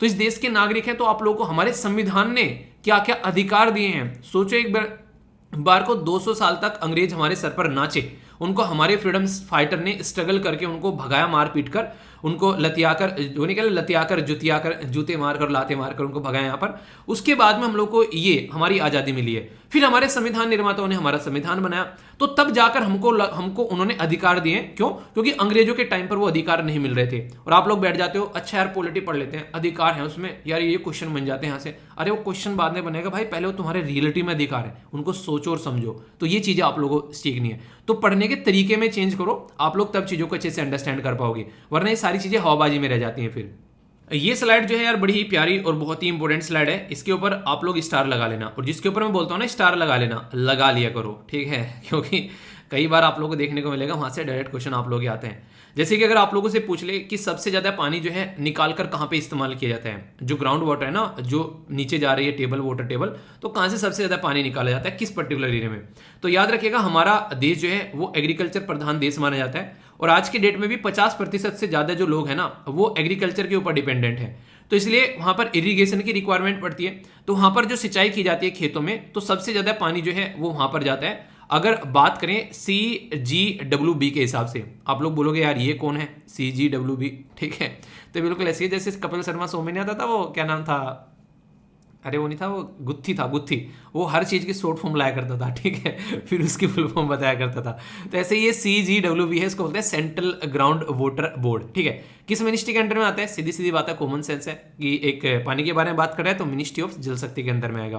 तो इसके द्वारा ये बताया गया कि रिसेंटली अभी 230 billion metre cubic ground water जो है वो ईच ईयर, यानी कि हर साल इरिगेशन के लिए या फिर अलग अलग कंट्री में अलग अलग रीजन की वजह से हमारी कंट्री में ग्राउंड के नीचे से निकाला जाता है, यानी कि इतना पानी हम लोग निकाल के लेकर आ रहे हैं, ठीक है? तो यहाँ पर टोटल जो डिप्लीशन जो रेंज है यहाँ पर पानी की आप लोगों को देखने को मिलेगा वो 122 से लेकर 190 बिलियन क्यूबिक आप लोगों को ये एक एस्टिमेशन लगाया जा रहा है, इसके बीच में निकल कर आता है। तो सबसे ज्यादा पानी कहाँ जाता है? सबसे ज्यादा पानी जाता है खेती बाड़ी में, खेतों में सबसे ज्यादा पानी यहाँ पर देते हैं, क्योंकि उसी की वजह से हमारी कंट्री में जो है खेतों में गन्ने, गेहूं, चावल, वो सारी चीजें उगाई जाती हैं। और खासकर ये अभी उस रीजन में ज्यादा इंपैक्टेड देखने को मिलेगा जिस रीजन में चावल यानी कि धान की खेती लगाई जाती है, ठीक है? पहले नंबर पर सबसे ज्यादा कहां पर पहुंच गया? ये इरिगेशन पहुंच गया। दूसरे नंबर पर ग्राउंड वाटर जो है वो डोमेस्टिक यूज के लिए निकाला जाता है, लगभग 9% आप लोगों को देखने को मिलेगा ग्राउंड वाटर। डोमेस्टिक यूज का मतलब क्या हो गया? डोमेस्टिक यूज का मतलब हो गया हम लोग जो घरों में इस्तेमाल करते हैं, नहाने धोने, कपड़े, इसी के साथ में जो वॉशरूम में अपना जो भी शौचालय में, वो सारी चीजें जो हम लोग इस्तेमाल करते हैं, वहां पर दूसरे नंबर पर सबसे ज्यादा निकाला जाता है, यानी कि 9%। इंडस्ट्रियल जो ग्राउंड वाटर को यूज करती हैं वो लगभग 2% आप लोगों को देखने को मिलेगा, ठीक है? तो ये पर्टिकुलर इंक्रीजिंग और डिक्रीजिंग ऑर्डर में आप लोगों से अगर पूछा जाए तो ये पूरा एक इंपॉर्टेंट डेटा यहां पर हो जाता है, और कई बार क्वेश्चन ही पूछे जाते हैं, ठीक है? इसी के साथ में 50% जो अर्बन वाटर की रिक्वायरमेंट है और 85% जो रूरल वाटर की रिक्वायरमेंट है, ठीक है? तो वो ग्राउंड वाटर से फुलफिल की जाती है, ऐसा बोल सकते हैं। पर लेकिन यहाँ पर 50% क्यों बोला अर्बन वाले एरिया में? आप लोगों ने अक्सर देखा होगा जो शहरों में, खासकर अगर सिटीज के बारे में बात करें, जैसे अगर बात करें दिल्ली के बारे में, तो यमुना रिवर काफी बड़ा रोल प्ले करती है। बड़े बड़े पाइपलाइन होती हैं, आप लोगों ने देखी होंगी, वहां पर वो पानी की जाती हैं, तो वो अलग अलग रीजन से वहां पर पानी पहुंचाया जाता है। ऐसे ही बेंगलुरु में आप लोगों ने सुना होगा, कई सारे आर्टिकल आप लोगों से डिस्कस किए कि यहां पर लड़ाई होती है एक पर्टिकुलर रिवर को लेकर, ठीक है? बेंगलुरु के अंदर में जब मैंने आप लोगों को एक सुप्रीम कोर्ट का जजमेंट भी वहां पर पढ़ाया था, क्योंकि था कावेरी रिवर वाटर का ट्रिब्यूनल का और फिर सुप्रीम कोर्ट का जजमेंट आया, तो उसमें कर्नाटका को जो है थोड़ा ज्यादा पानी देने की बात की गई थी, ठीक है? क्योंकि वहां पर कर्नाटका के अंदर में जो बेंगलुरु है वो काफी एक इंपॉर्टेंट सिटी हो गई, तो वहां पर पानी पहुंचना चाहिए, तो बाहर से पानी जाता है। तो ग्राउंड वाटर जो है वो ज्यादातर रूरल गांव वाले एरिया में देखने को मिलेगा, हर घर में नल का है, हर घर में समरसेबिल लगा है, पर सिटीज में आप लोगों को समरसेबिल नॉर्मली देखने को नहीं मिलता है। तो ये आप लोग खुद भी एक कॉमन सेंस यूज कर सकते हैं। अगर कोई इंटरव्यू में आप लोगों से क्वेश्चन पूछ बैठे कि अच्छा ये बताओ कि सिटीज में ग्राउंड वाटर ज्यादा निकाला जाता है या फिर गांव वाले एरिया में ग्राउंड वाटर ज्यादा निकाला जाता है, ठीक है? तो ये आप लोगों को समझना पड़ेगा। ये ऐसा नहीं है कोई आप लोगों को आकर बताए कि अच्छा यार ये तो छोटी छोटी सी बातें, आप लोग खुद भी इसको अंडरस्टैंड कर सकते हैं कि यार कहां पर निकाला जाता होगा, ठीक है? तो जितना पानी अभी हम लोग जमीन के नीचे से निकाल चुके हैं, अब वो इतनी बुरी कंडीशन हो चुकी है कि देखिए वाटर तो निकल तो जाता है जमीन के अंदर से। एक टाइम हुआ करता था पुराने टाइम पे, आप लोग जहां भी जाओगे कच्ची जमीन देखने को मिलती थी, यानी कि खासकर गांव में अगर जाते हो, मुझे अब भी याद है, अब तो खेतों के पास में थोड़ी पक्का एक खड़ंजा बन गया, पहले वहां पर कच्चा रहा करता था बिल्कुल। और जैसे ही बारिश आती थी तो भाई साहब जैसे छोटा और बुग्गी लेकर जाया करते थे ना वहां पर, तो मतलब वो नहीं एक तरीके से हिचकोले ले लेकर चला करता था। वो दोनों साइड एक तो रास्ते पे ऐसी लाइन बन जाती है कि इन्हीं में से बुग्गी जानी है और जगह नहीं रहती है कहीं, और जहां से झोटा चला करता था वहां तो इतना कीचड़ हो जाता था जिसकी कुछ हद नहीं है। आप लोगों ने फील किया होगा, अगर गांव से आते हैं थोड़ा सा उन लोगों के ऊपर से बात जा सकती है जो कि सिटीज में रहते हैं, पर गांव वाला बच्चा इसको तुरंत पकड़ जाएगा। तो यहाँ से पूरी लाइन बन जाती है, ऐसे बुग्गी इसी में से चलेगी और जहां से झोटा चलता है वहां पर पूरा कीचड़ रहता था। यानी कहने का मतलब ये है मेरे यहाँ पर समझाने का कि रियलिटी में ऐसा होता है कि जहां जहां पर जगह जगह आप लोग कच्चा देखने को मिलता था, बारिश बरसती थी तो पानी जो था वो जमीन के अंदर जाता था और वाटर टेबल जो है वो रिचार्ज हो जाती थी। आज की डेट में आप लोगों को हर जगह खड़ंजा देखने को मिलेगा। घरों के अंदर में पहले गोबर से लीपा जाता था, आज के डेट में सब जगह आप लोगों को सीमेंटेड घर के अंदर चीजें नजर आएंगी। ठीक है, इसी के साथ में आप लोग रोड जाओगे, जगह जगह रोड सड़कें बन चुकी हैं पक्का। ठीक है, तो ये सारी चीजें क्या हो रही है, ये सारी चीजें कहीं ना कहीं जो पानी था जो ग्राउंड के नीचे जाता था वाटर टेबल को रिचार्ज किया करता था, वो वाटर टेबल अब रिचार्ज नहीं हो पा रही है। तो यानी कि पानी जो है वो क्या होता है, फिर आप लोग बोलोगे यार ये फिर पानी जा कहाँ रहा है, ये मतलब जब ग्राउंड के अंदर नहीं जा रहा है तो ये सारा पानी फिर जो है बह बहकर वो कहाँ जाता है, ये सारा बह बहकर फिर चला जाता है समुद्र ओशन के अंदर में। ठीक है, तो ये आप लोगों को यहाँ पर नजर आएगा। तो ये बहुत बड़ा रीजन है कि वाटर टेबल जो है वो रिचार्ज नहीं हो पाती है। और इसी के साथ में जो क्लाइमेट चेंज की वजह से जो गर्मी हो रही है, मैक्सिमम पानी जो है वो क्या होता है, वो आप लोगों ने देखा कि भाप बनकर उड़ भी जाता है। तो ये कुछ ऐसे रीजन है। अभी फिलहाल 54%, मोटे मोटे तौर पर बोलूं तो 50% देश का भाग ऐसा है जो high to extreme water stress में जी रहा है, यानी कि वहां पीने के लिए पानी नहीं है भाई साहब। इसीलिए बोलता हूं पानी को बर्बाद करने से पहले सोच लिया करो। बहुत सारे लोग आज के डेट में बुरी कंडीशन में हैं। अक्सर आप लोगों ने देखा होगा, मुझे राज्य का नाम नहीं आ रहा है, वहां पर तो इतनी बुरी कंडीशन है कि लोग 2-2 शादी करते हैं। मतलब किसके लिए, पानी के लिए। जी हाँ, एक वाइफ इसलिए रहती है कि वो बाहर से जाएगी पानी लेने के लिए और बाहर से पानी लेकर आएगी, क्योंकि पानी इतनी दूर से लाना पड़ता है कि अगर दूसरी वाइफ पानी लेने जाएगी तो घर पे कोई काम नहीं हो पाएगा। तो एक तो पानी के लिए वाइफ बनाई जा रही है। ऐसे भी एरिया हैं जो मैं पहली बार पढ़ा था ना, मैं सुनकर सरप्राइज हो गया। ठीक है, तो आप लोगों को इस तरह की कंडीशन देखने को मिलेगी। If I am not wrong, यहाँ पर ये वाटर वाइफ वाला कॉन्सेप्ट जो है वो आप लोगों को महाराष्ट्र के अंदर देखने को मिलता है। ठीक है, महाराष्ट्र के अंदर आप लोग चेक करना है इसको, क्योंकि ये रिसेंटली अभी न्यूज में भी था कि क्या वाटर वाइफ जो है, यानी कि जो पानी के लिए शादी की जाती है, क्या उन औरतों को हमारी कंट्री में अपने हस्बैंड के ऊपर पूरा अधिकार है। तो ये बोला गया था कि water wives have no legal right over the man they marry. ऐसी बातें निकल कर आ रही थी। ठीक है, तो यानी कि एक तरीके से ये बोला जा रहा है कि उनको रखा ही उसी ले गया है कि वो पानी लेकर आएंगी। बोला जा रहा है कि they do not sleep with the man. ठीक है, एक तरीके से वे एक तरीके से हाउस होल्ड के काम में भी अपना पार्टिसिपेशन नहीं करती हैं। ठीक है, वो बच्चे भी रिप्रोड्यूस नहीं करती हैं। तो ये बातें यहां पर बोली जा रही है। उनका काम ही है कि उनको पानी लाने के लिए रखा गया बस। ठीक है, इवन कई बार तो ऐसा रहता है कि एक तरीके से उनके लिए रहने के लिए भी अलग जगह बना दी जाती है, सोसाइटी में उनको प्रॉपर रेस्पेक्ट भी नहीं दी जाती है। ठीक है, तो इसलिए कई सारी सिचुएशन देखने को मिलती है। तो आप लोग इससे समझ सकते हैं कि हाँ, एक औरत रख ली है बस घर पे काम करने के लिए, तो वो कंडीशन है। तो महाराष्ट्र में खासकर जहां ड्रोथ वाला रीजन है, लंबी जगह से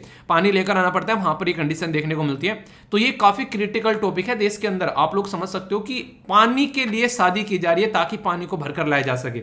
ये सिचुएशन आप लोग समझिए। ठीक है, तो इससे आप लोग उस कंडीशन की ग्रेविटी लगा पाओगे। Fall in the water level, ये तमिलनाडु में 76%, पंजाब में 72%, केरला में 71%, कर्नाटका, मेघालय, हरियाणा, वेस्ट बंगाल और यहां पर देखने को मिलेगा। Rise in the water table, जहां ऐसा है जहां पर पानी का लेवल भी बढ़ रहा है, तो दादरा नगर हवेली हो गया, अरुणाचल प्रदेश, जम्मू एंड कश्मीर। ये सारी छोटी छोटी चीजें, छोटे छोटे फैक्ट्स जो है ना, ये काफी इंपॉर्टेंट होते हैं। तो ये आप लोगों के पास में रखने हैं, आप लोगों को इनके ऊपर थोड़ा सा आइडिया इसलिए रखना है क्योंकि अगर आप लोग इन राज्य से आते हैं तो आप लोगों को थोड़ी थोड़ी इन्फॉर्मेशन इनके बारे में पता होनी चाहिए। और वाटर वाइफ का कॉन्सेप्ट जो है ये एग्जाम में क्वेश्चन की फॉर्म में बन सकता है आप लोगों से। ये एक और मैप है जहां पर पूरी कंट्री के अंदर में ग्राउंड वाटर सिचुएशन कहां पर क्या क्या है, कहां पर सेफ है, कहां पर सेमी क्रिटिकल, क्रिटिकल, ओवर एक्सप्लोटेड और जहां पर पानी जो है वो काफी रेतला आप लोगों को देखने को मिलता है। ठीक है, तो ये एक और स्लाइड यहाँ पर आप लोगों के लिए, जिसके बारे में आप लोग थोड़ा सा कम से कम आइडिया आप लोगों को होना चाहिए कि हाँ यहाँ पर ये चीजें देखने को मिल रही हैं। और अगर यहाँ पर वाटर क्राइसिस के बारे में आप लोग कुछ लिखने को मिले यहाँ पर, तो इसके बारे में आप लोग यहाँ पर देखते हैं। बोला जा रहा है कि 70% जो इंडियन जो एक तरीके से हैं, 70% ऑफ इंडियन वाटर जो है वो कॉन्टेमिनेटेड है, यानी किसी न किसी तरीके से वो पोल्यूटेड हो चुका है। यानी कि जैसे कि आप लोग बात करें आज के डेट में रिवर के पानी अगर आप लोग देखोगे मैक्सिमम कॉन्टेमिनेटेड हो चुके हैं। उसके अंदर कोई ना कोई इंडस्ट्री का वेस्ट आकर गिरते हैं। आप लोगों को देखा ना कि दिल्ली की जो यमुना रिवर है उसमें इस तरह की कंडीशन बन जाती है कि वहां पर ऐसा लगता है जैसे बर्फ पड़ा हुआ है, झाग आ जाते हैं उसके ऊपर में, इतना इंडस्ट्री का वेस्ट उसके अंदर में आता है। ये सिचुएशन है। ठीक है, पंजाब के चीफ मिनिस्टर भी आप लोगों ने देखा, एक रिवर का पानी पीकर बीमार पड़ गए थे। बताइए रिवर का नाम क्या है। उस रिवर के मॉडल को लेकर गंगा रिवर को क्लीन करने की बात की जा रही थी, पर लेकिन उसमें भी अप टू द मार्क अभी सिचुएशन जो है वो चेंज नहीं हुई है। हालांकि काफी इंप्रूवमेंट है, एक पॉजिटिव बात बोल सकते हैं, तो ये आप लोग समझ सकते हैं। 75% जो हाउस होल्ड है उनके पास में ड्रिंकिंग वाटर उनके प्रीमाइस में है ही नहीं है, यानी कि दूर से उनको पानी लेकर आना पड़ता है। अपने खुद के घर में उनके पास में नल का नहीं है, ये कंडीशन देखने को मिलेगी। 84% जो गांव वाले एरिया में है उनके पास में पाइप वाटर नहीं है। जो अभी यहाँ पर सिचुएशन को सुधारने की कोशिश की जा रही है ना, तो ये बातें हैं। ये जो डेटा है ये लगभग आप लोगों को 2018 का देखने को मिलेगा। इसमें थोड़ा ऊपर नीचे है, पर लेकिन आप लोगों को एक आइडिया लग जाएगा कि सिचुएशन क्या है देश के अंदर में, वो आप लोगों के माइंड में क्लियर होना चाहिए। इससे आप लोगों को ये भी पता चलेगा कि पानी को कितनी इंपॉर्टेंस देनी चाहिए। जिस पानी को हम लोग छोड़कर ऐसे ही निकल लेते हैं, बेकार जा रहा है तो जाने देते हैं, वो हम लोगों को यहां से समझ में आएगा कि वो पानी कितना इंपॉर्टेंट है हमारे लिए। इसके पीछे कोई ना कोई रीजन होगा कि पानी इतना बेकार क्यों हो रहा है। तो यहाँ पर आप लोगों को देखने को मिलेगा ये इतनी सारी चीज पानी के अंदर पाई जाती हैं, ठीक है। सोचो पानी के अंदर लेड भी पाया जा रहा है, ठीक है। पानी के अंदर आर्सेनिक, आयरन वगैरह, फ्लोराइड, नाइट्रेट, ये सारी चीजें पानी के अंदर पाई जाती हैं। इसकी वजह से बहुत सारे एरिया में लोगों को स्किन की प्रॉब्लम हो रही है, कई जगह लोगों को आंखों में प्रॉब्लम आती है, कई जगह लोगों को कैंसर हो रहे हैं, कई जगह लोगों को और भी बहुत सारी प्रॉब्लम देखने को मिलेगी। किसी के बाल सफेद हो रहे हैं, किसी को मतलब बचपन में ही चश्मे लग जा रहे हैं। तो यार ये खाना पीना, ये सारी चीजें जो हैं वो दिक्कत में है। और आज की डेट में यहाँ पर हर एक डिस्ट्रिक्ट में कोई ना कोई प्रॉब्लम आप लोगों को देखने को मिल जाएगी। ये डेटा यहाँ पर ये बता रहा है, ये मैं नहीं बता रहा हूँ, ये खुद डेटा एक रिसर्च और एनालिसिस करके आप लोगों के सामने है। तो इसीलिए आज के डेट में हर एक घर में कोई ना कोई आरओ का पानी यूज कर रहा है, कोई इस तरीके से, ठीक है। और जब आरओ वगैरह यूज करते हैं सारी चीजें, तो ये पानी के अंदर के जो मेन मिनरल्स है ना, जो शरीर के अंदर जाने चाहिए, वो उनको भी खत्म कर देता है। यानी कहने का मतलब ये है कि एक साइड में कुआं है, दूसरी साइड में खाई है, पियो तो मारे जाए और ना पियो तो मारे जाए, ठीक है। तो ये सिचुएशन है आज की डेट में, इससे आप लोग अंदाजा लगा सकते हैं। 40% इंडियन वाटर जो है वो डिप्लीट हो रहा है अनसस्टेनेबल वे में। अनसस्टेनेबल का मतलब क्या होता है, पहले सस्टेनेबल समझिए। सस्टेनेबल का मतलब है कि 5 पेड़ काटे और 5 ही पेड़ लगा दिए, तो ये सस्टेनेबल है, इतने ही काटे उतने लगा दिए। वो अलग बात है कि 5 में से कितने जिंदा रहेंगे, पर लेकिन यहाँ पर रिप्लेसमेंट होना चाहिए उसी तरीके से, ताकि वो सर्वाइव कर सके। तो 40% पानी तो जो आता है वो सस्टेनेबल ही नहीं है, तो ये देखने को मिलेगा। हमारी कंट्री की हालत जो है इतनी खस्ता है कि 122 कंट्री में अगर रैंक मानेंगे ना कि क्वालिटी क्या है हमारी कंट्री में एक तरीके से वाटर की, तो उसमें हमारी रैंक 120 है, यानी कि नीचे से टॉप करते करते हम लोग रह गए। तो पानी की ये सिचुएशन हमारे देश में, इतना पोल्यूटेड पानी पिया जा रहा है। मुझे याद आ जाता है हमेशा जब भी पानी के बारे में बात करता हूँ, जब मैं दिल्ली में रह रहा था उस टाइम पर, जो हमारे मकान मालिक थे, तो यहाँ पर मैंने पूछा अंकल जी पानी कहाँ से आता है। अरे बेटा यहाँ तो यमुना का पानी आता है, बिल्कुल यमुना जी का पानी आता है, बिल्कुल साफ। मैंने कहा यमुना जी का पानी और वो भी बिल्कुल साफ मैंने कहा अंकल जी न्यूज़ नहीं सुनते हो क्या। तो ये वाली बातें हैं, मतलब उसमें से इतनी गंदी स्मेल आती थी आधी बार जिसकी कुछ हद नहीं है। क्योंकि अब बात करो यहाँ पर जो भी यहाँ पर टंकी में क्लोरीन व्लोरीन डाल के उसको क्लियर करते होंगे, किसी दिन भूल गया बंदा, ठीक है, किसी दिन शादी में चला गया, चलो आज ऐसे ही चला देते हैं, ठीक है। कई बार ऐसी सिचुएशन आप लोगों को देखने को मिलती है, तो बहुत ही बुरी हालत है। ये तो मैं कैपिटल की बात बता रहा हूँ, और एरिया की आप लोग अंदाजा लगा सकते हैं।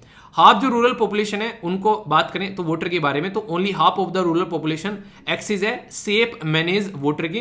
खासकर गांव में ये फिर भी थोड़ा सही है, क्योंकि जमीन में से पानी निकाला जा रहा है, वहां पर आसपास में कोई अगर इंडस्ट्री भी नहीं है, तो वहां पर फिर भी जिंदगी थोड़ी सही चल रही है, ठीक है। ओनली 1/3 ऑफ अगर इंडिया के अंदर में देखे जो वेस्ट वाटर है उसको ट्रीट किया जाता है। सबसे बुरी बात तो यह है कि जो पानी बरस गया वो निकल गया, उसका ट्रीटमेंट ही नहीं होता है।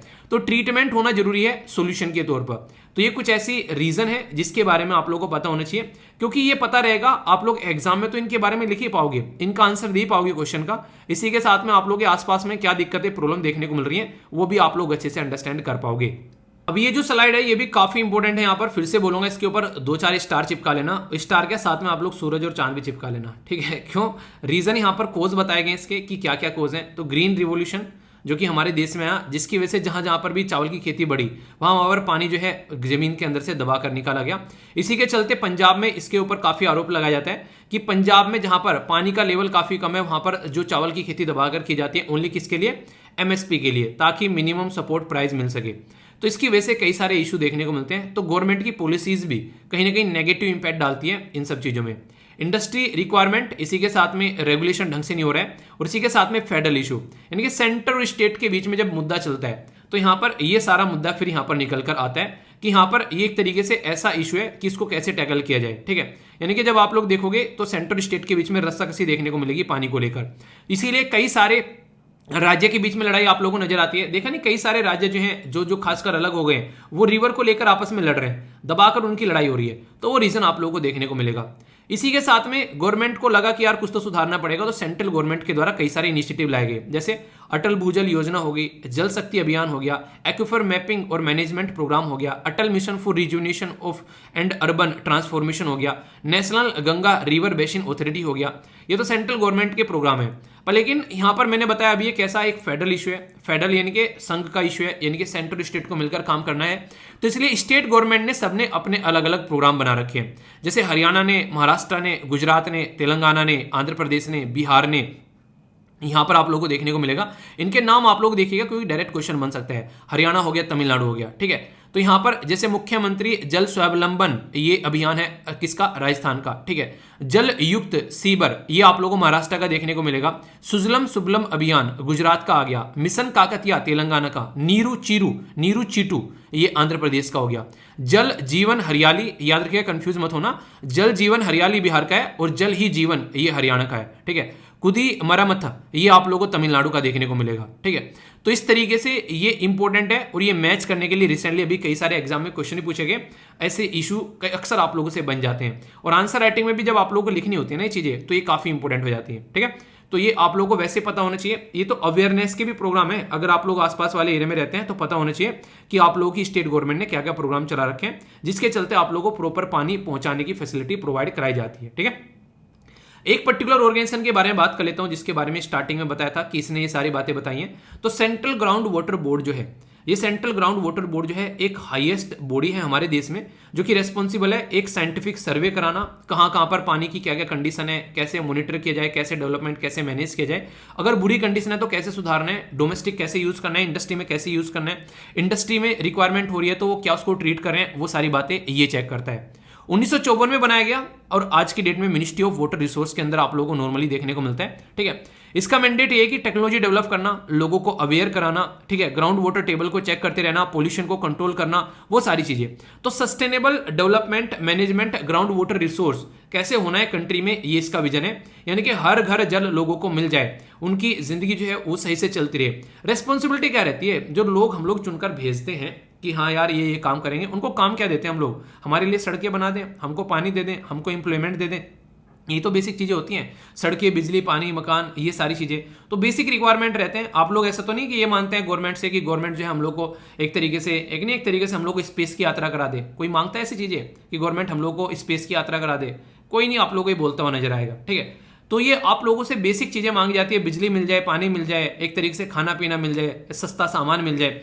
तो ये एक डे बाय डे की जो जिंदगी होती है वो जीने का काम होता है। तो इसीलिए गवर्नमेंट चुनकर आती है, और जो ये काम प्रोवाइड नहीं करा पाती है फिर उस जो गवर्नमेंट के वांदे लग जाते हैं, जैसे अभी कई कंट्री में लग गए पोल्यूशन की वजह से, जो लड़ाई की वजह से, यहाँ पर अभी ये जो यूक्रेन की लड़ाई हो रही है इसकी वजह से, या फिर कोविड-19 की वजह से जो इन्फ्लेशन बढ़ा उसकी वजह से खस्ता हालत हो गई है, ठीक है।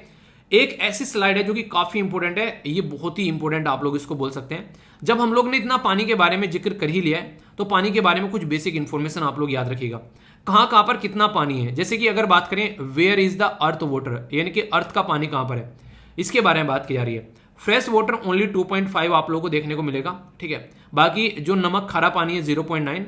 ओशन के अंदर 96% वाटर है, यानी कि पृथ्वी का जो टोटल पानी है जो आप लोग देखते हो तो सारा का सारा पानी जो है वो आप लोगों को ओशन में नजर आएगा। ओशन यानी कि समुद्र। ये आसपास जो ब्लू रीजन देखना है, गाना सुना होगा आप लोगों ने, आज ब्लू है पानी पानी, तो ये सारा ब्लू पानी जो आप लोगों को देखने को मिल रहा है ये सारा आप लोगों को यहाँ पर नजर आएगा। तो ओशन के अंदर मैक्सिमम पानी आप लोग यहाँ पर देख सकते हैं, ठीक है। जमीन जो है वो गिना चुना एरिया है, बाकी सारा आप लोगों को ओशन के अंदर पानी यहाँ पर नजर आता है। तो इसीलिए यहाँ पर 76% पानी जो है वो ओशन में है, और वो सारा का सारा कैसा है वो यूज नहीं कर सकते हैं। ओनली जो आप लोगों को ये पीने वाला पानी दिखता है ना, फ्रेश वाटर दिखता है, वो 2.5% है ओनली। जिसमें से अगर बात करें जो ग्लेशियर है जो पिघल पिघल कर ओशन में जा रहे हैं और कंडीशन खराब हो रही है, वो आप लोगों को देखने को मिलेगा। ग्लेशियर और आइस कैप जो है वो लगभग 70% बोल सकते हैं, वैसे 68% है, ठीक है। ग्राउंड वाटर जो आप लोग निकालते हैं पानी वो 30% है, ठीक है। और इसी के साथ में जो सरफेस के ऊपर पानी है जिसको दिखता है ना, बड़ी बड़ी लेक है, बड़ी बड़ी नदियां हैं, वो काफी कम आप लोगों को नजर आएगा, ठीक है। एटमॉस्फेयर में आप लोगों को 3% पानी देखने को मिलेगा। लिविंग थिंग्स पेड़ पौधों के अंदर, रिवर के अंदर आप लोग देखते हैं स्वैम्प, मार्सेस, लैंड जो है, सॉइल मॉइस्चर जो आप लोगों को देखने को मिलता है। तो ये सारा एक डिस्ट्रीब्यूशन है पानी का। तो ये आप लोगों को यहाँ पर समझाया गया, ठीक है। तो इंडिया जो है 18% जो वर्ल्ड की पॉपुलेशन है हमारे देश के अंदर में, और ओनली 4% हमारे पास में पानी है। तो आने वाले टाइम पर यहाँ पर जो annual per capita availability of water है वो घटती जा रही है, और 2050 तक जो यहाँ पर 1947 में पर कैपिटा जो पानी की अवेलेबिलिटी थी वो यहाँ पर 6042 आप लोगों को देखने को मिलती थी, ये क्यूबिक मीटर के हिसाब से। ये 2001 में कितनी हो गई, 1816 हो गई, 2011 में और कम, 25 में 13 और 50 में यहाँ पर ये 1000 के करीब रह जाएगी। यानी कि पानी के लिए त्राहिमाम होना लाजमी है। पॉपुलेशन बढ़ रही है, सारी चीजें मैंने बताया, इंडस्ट्री कितना पोल्यूट कर रही है, इसीलिए यहाँ पर इन चीजों के ऊपर फोकस देना जरूरी है और अलग अलग राज्य को इनके ऊपर काम करना जरूरी है, वरना कंडीशन जो है पानी के ऊपर लड़ाई होना लाजमी है, कोई बड़ी बात है नहीं। अगर कल को चलकर कोई ये बोल देना कि लोग जो है पानी के लिए कट कट कर मर गए हैं, तो ये कोई बड़ी बात नहीं होगी। और अभी भी हो रहा है, कई सारे राज्य में आप लोगों को देखने को मिलेगा अभी ऐसा कि पानी के ऊपर, रिवर के ऊपर ऑलरेडी लड़ाई हो रही है। तो पानी, आप लोगों ने सुना कि एक तरीके से धरती के 76% जो वाटर आप लोगों को देखने को मिलेगा, 75% भाग पर पानी है और ओशन भरा पड़ा है पानी से, और फिर भी हम लोग लड़ाई करेंगे पानी के लिए। ठीक है, ये बिल्कुल ऐसे ही है। कोई आप लोगों को पहले बोलता कि क्या पानी बेचा जा सकता है, तो आप लोग बोलते हर जगह पानी है, कौन पानी खरीदेगा। ठीक है, और वही पानी की बोतल आज के डेट में आप लोग खरीदते हो दूध से भी महंगी। इससे आप लोग अंदाजा लगा सकते हो इस चीज की ग्रेविटी को। एक क्वेश्चन अब यहाँ पर देख लेते हैं। पहले तो एक बार को मैं आप लोगों को बता दूं क्या क्या हम लोगों ने डिस्कस कर लिया, क्योंकि बहुत सारा डेटा हो गया इस आर्टिकल में। सबसे पहले तो हम लोगों ने यहाँ पर बात की ग्राउंड वाटर कहाँ पर कितना पानी बर्बाद हो रहा है, कितनी जनता प्रॉब्लम है, वाटर वाइफ के बारे में मैंने आप लोगों से यहाँ पर बात की, जिसके बारे में याद रखिएगा। ये सिचुएशन मैंने आप लोगों को अलग अलग एरिया में दिखाई, क्या क्या प्रॉब्लम देखने को मिल रही है। ये सारी की सारी पीपीटी जो है ना, आप लोगों को ये टेलीग्राम से जाकर आप लोग डाउनलोड कर लेना, फ्री ऑफ कॉस्ट मिल जाती है यहाँ पर, कोई टेंशन नहीं है। तो आप लोग इसको अच्छे से अपने पास में रख सकते हैं। ठीक है, ताकि आप लोग फ्यूचर में इनका रिवीजन भी कर सको। तो ये सारी चीजें हम लोगों ने देखी, और ये कई सारे ऐसे हैं, जैसे कि ये एक अलग टॉपिक है, फ्रेश वाटर कहाँ पर कितना पाया जाता है। ये ज्योग्राफी के अंदर पूरा एक टॉपिक आप लोगों को देखने को मिलेगा। तो करंट और स्टैटिक हो गया, यानी कि बैकग्राउंड इन्फॉर्मेशन हो गई आप लोगों के साथ में। अब क्वेश्चन हो आप लोगों के सामने आ रहे हैं। ठीक है, अब क्वेश्चन देखिए। 2014 में यूपीएससी ने साक्षात प्रस्तुत होकर क्वेश्चन पूछे। यहाँ पर अलग अलग चीजें दे डाली। पहला बोला गया, animal welfare board of India is establish under the environment protection act 1986। दूसरा बोला गया, नेशनल टाइगर कंजर्वेशन अथॉरिटी जो है वो स्टैट्यूटरी बॉडी है। तीसरा बोला गया, national Ganga river basin authority जो है वो चेयर की जाती है प्राइम मिनिस्टर के द्वारा। तो ये क्वेश्चन आप लोग देखते हैं, ये अलग अलग फील्ड से क्वेश्चन बन गया। तो इस तरीके से आप लोग इसको ऐसे नहीं बोल सकते हो कि एक क्वेश्चन में कितनी डाइवर्सिटी हो गई। यहाँ पर एक में एनिमल के बारे में पूछ लिया, टाइगर कंजर्वेशन, और दूसरे में गंगा रिजुवनेशन। तो ऐसे यूपीएससी आप लोगों के साथ में खेलती है। तो तैयारी जब आप लोग करोगे, उसको कहते हैं एक तरीके से आप लोग बोल सकते हो कि 360 डिग्री एंगल में आप लोगों को घूमना पड़ेगा, यानी कि 360 डिग्री में आप लोगों को चीजें घुमानी पड़ेगी अपनी तैयारी करने के लिए। और वो तब होगा जब प्रॉपर आप लोग स्टडी करोगे किसी टॉपिक की, जैसे अभी मैंने आप लोगों को पढ़ाया। ठीक है, तो आंसर क्या हो गया यहाँ पर? पहली स्टेटमेंट जो है वो यहाँ पर गलत है। एनिमल वेलफेयर बोर्ड जो है वो इन्वायरमेंट प्रोटेक्शन के अंदर नहीं आता है। ये आता है एक पर्टिकुलर कानून है, prevention of the cruelty to the animal, ये एक्ट है हमारे देश के अंदर में। ठीक है, तो इसको देखते हैं, prevention of the cruelty to animal 1960 इसके अंदर आता है। बाकी एनिमल जो वेलफेयर बोर्ड के बारे में बता दिए यहाँ पर, थोड़ा सा इसके बारे में याद रखिएगा। नेशनल टाइगर कंजर्वेशन अथॉरिटी के बारे में आप लोगों से हमेशा डिस्कस करता ही हूँ जब टाइगर कंजर्वेशन अथॉरिटी के बारे में बात आती है, तो एक स्लाइड इसकी भी है। और नेशनल गंगा रिजुवनेशन अथॉरिटी, तो ये इसके बारे में भी आप लोग याद रखिएगा, कब कब ये बनाई गई है, थोड़ा सा एक ओवरव्यू आप लोगों के सामने। ठीक है, तो बेसिक क्वेश्चन था, बड़ा ही प्यारा सा क्वेश्चन इस तरीके से पूछे जाते हैं, तो आंसर यहाँ पर इसका बी हो गया। ओके, यूपीएससी जो है उसको लगा कि ग्राउंड वाटर के बारे में या फिर पानी के बारे में लोगों को और ज्यादा पता होना चाहिए, तो 2020 में भी उसके द्वारा भी रिसेंटली क्वेश्चन पूछा गया। उसमें स्टेटमेंट डायरेक्ट जो मैंने अभी आप लोगों को पढ़ा है उससे आप लोगों को देखने को मिलेगी। बोला गया 36% जो इंडियन डिस्ट्रिक्ट हैं are classified as the over exploited और the critical by the central ground water authority. अभी मैंने बताया कितना था, 36 था। बताइए चलिए, ग्राउंड वाटर जो यहाँ पर ये अथॉरिटी इसके बारे में बात करें तो फॉर्म की जाती है इन्वायरमेंट प्रोटेक्शन एक्ट के द्वारा। तीसरा बोला गया, इंडिया जो है लार्जेस्ट एरिया है अंडर ग्राउंड वाटर इरिगेशन। ठीक है, तो अगर पहला तीसरा आप लोगों को पता है सही है, तो दो तो आप लोग वैसे ही गायब हो गए। ठीक है, पहला मैंने अभी यहाँ पर क्या बोला था, ये लगभग 56 बोला था, ना कि 36 आप लोगों को बोला था। पहली स्टेटमेंट यहाँ पर गलत हो गई, तो आंसर यहाँ पर इसका बी हो गया। तो इस तरीके से बेसिक इन्फॉर्मेशन के साथ में यहाँ पर क्वेश्चन आप लोग के एग्जाम में बनते हैं। ठीक है, थोड़ा सा अगर और एक्स्ट्रा में यहाँ पर बताऊं, वैसे टॉपिक काफी लंबा हो गया, इसके अंदर बहुत सारी चीजें कवर कर दी। ठीक है, फिर भी थोड़ा सा और अगर आप लोग देखना चाहते हैं तो नेशनल ग्रीन ट्रिब्यूनल के हिसाब से जो डायरेक्शन दी जाती है, तो 3 कैटेगरी में हम लोग डिवाइड करते हैं जो पानी की condition, over exploited, critical exploited और सेमी एक्सप्लॉइटेड। ठीक है, ओवर एक्सप्लॉइटेड तो आप लोगों को देखने को मिलेगा ग्राउंड वाटर जो है तो एक तरीके से एक्सटेंशन किया जा रहा है मोर देन 100%, यानी कि जितना आ रहा है सारा निकाल ले रहे हैं। क्रिटिकल में 90 से 100 तक और 70 से 90 तक, ये आप लोगों को देखने को मिलेगा। 56 के करीब जो डिस्ट्रिक्ट हैं आप लोगों को, ठीक है, तो ये लगभग आप लोगों को देखने को मिलेगा एक तरीके से 256 ऑफ ओवर, जो एक तरीके से अप्रोक्सीमेटली बोला जा रहा है कि यहाँ पर आज के डेट में जो कहानी जो है खराब हो रखी है इसकी, ठीक है। और ये जो अथॉरिटी है ये इन्वायरमेंट प्रोटेक्शन एक्ट के थ्रू यहाँ पर बनाई गई है, और फूड एंड एग्रीकल्चर ऑर्गेनाइजेशन की रिपोर्ट के हिसाब से भी यहाँ पर बातें बताई जा रही है हमारी कंट्री में क्या क्या कंडीशन है, ठीक है। तो इंडिया के अंदर में सबसे ज्यादा 39 मिलियन हेक्टेयर, चाइना के अंदर में 19 और यूएसए के अंदर में 17।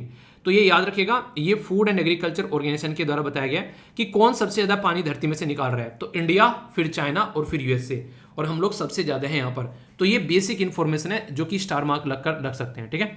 तो यार ये था पूरे कई सारे आर्टिकल का कॉम्बिनेशन जो कि आप लोग के माइंड में अब क्लैरिटी हो जानी चाहिए। कुछ ऑर्गेनाइजेशन, कुछ डेटा, कुछ क्वेश्चन, सारी चीजें एक एक पॉइंट क्लियर कर दिया। फीडबैक जरूर देना कैसा लगा आप लोगों को, लाइक या डिसलाइक कर आप लोग बता सकते हैं, और इसी के साथ में कहीं डाउट हो तो कमेंट कर आप लोग उसको पूछ भी सकते हैं। तो इससे आप लोग ये तो जरूर ध्यान रखिएगा कि पानी को बर्बाद नहीं करना है, जल ही जीवन है, ये आप लोग अपने माइंड में सेट कर लेना, और दूसरों को भी बतानी है बातें ताकि पानी को हम लोग बर्बाद होने से बचा सकें, ठीक है। अगर आप लोगों के बारे में कोई आकर दूसरा इंसान जो है आप लोगों को जज करने लगे कि आप इस तरीके से जिंदगी जी रहे हो, आप इस तरीके से खा रहे हो, इस तरीके से पी रहे हो, ये आप लोगों का शेड्यूल है, वो आप लोगों को जानता भी नहीं है, बस ऐसे ही आकर आप लोगों के ऊपर कमेंट करने लगे दो चार बातें देखकर, जबकि आप लोगों का नेचर भी नहीं जानता है, तो आप लोग कैसा लगेगा, गुस्सा आएगा कि नहीं आएगा कि ये कौन फालतू का आदमी आकर मुझे जज कर रहा है या कर रही है।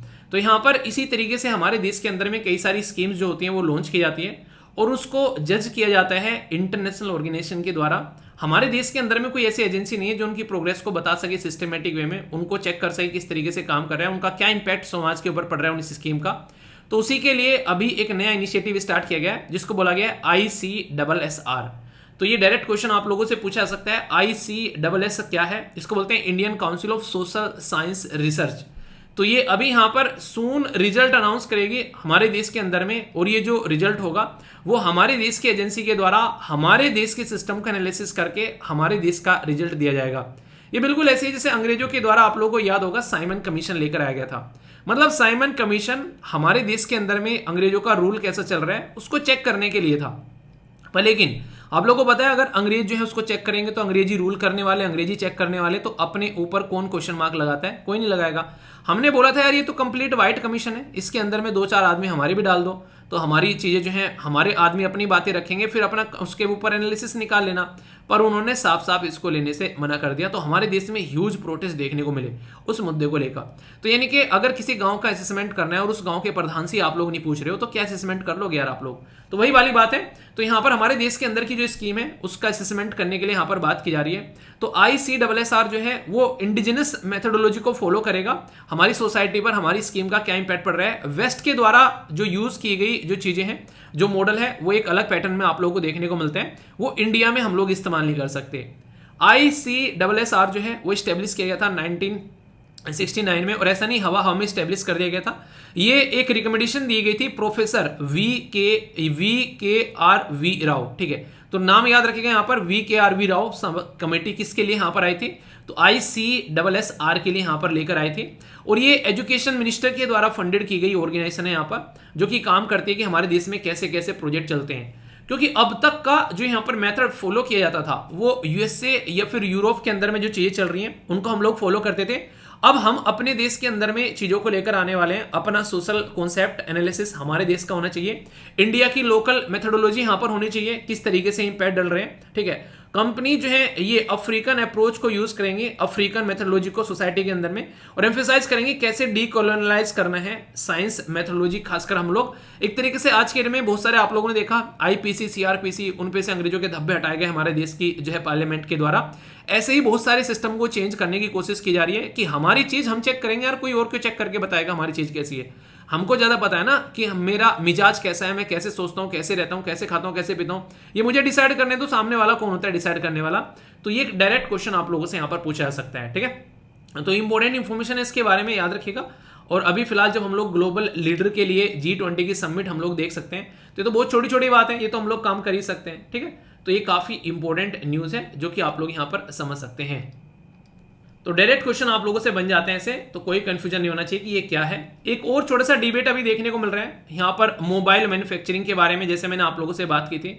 मोबाइल मैन्युफैक्चरिंग को लेकर यहाँ पर सरकार जो है और उसी के साथ में रघुराम राजन साहब के बीच में जो है वो डिबेट देखने को मिल रहा है। ये प्रोडक्ट लिंक इंसेंटिव स्कीम के बारे में मैंने आप लोगों से बात की थी, तो उसके चलते यहाँ पर ये काफी बड़ा एक डिस्कशन बन गया यहाँ पर, ठीक है। तो मिनिस्टर जो चंद्रशेखर साहब हैं और रघुराम राजन साहब जो हैं वो मुद्दों पर डिस्कशन कर रहे हैं। एक कह रहे हैं कि पीएलआई स्कीम जो है उस लेवल पर इंप्लीमेंट नहीं की जा रही जिस लेवल पर बताया जा रहा है। तो ये डिस्कशन मैंने आप लोगों से किया था। तो इस डिस्कशन में कई सारे मुद्दे यहाँ पर आप लोगों को देखने को मिलते हैं।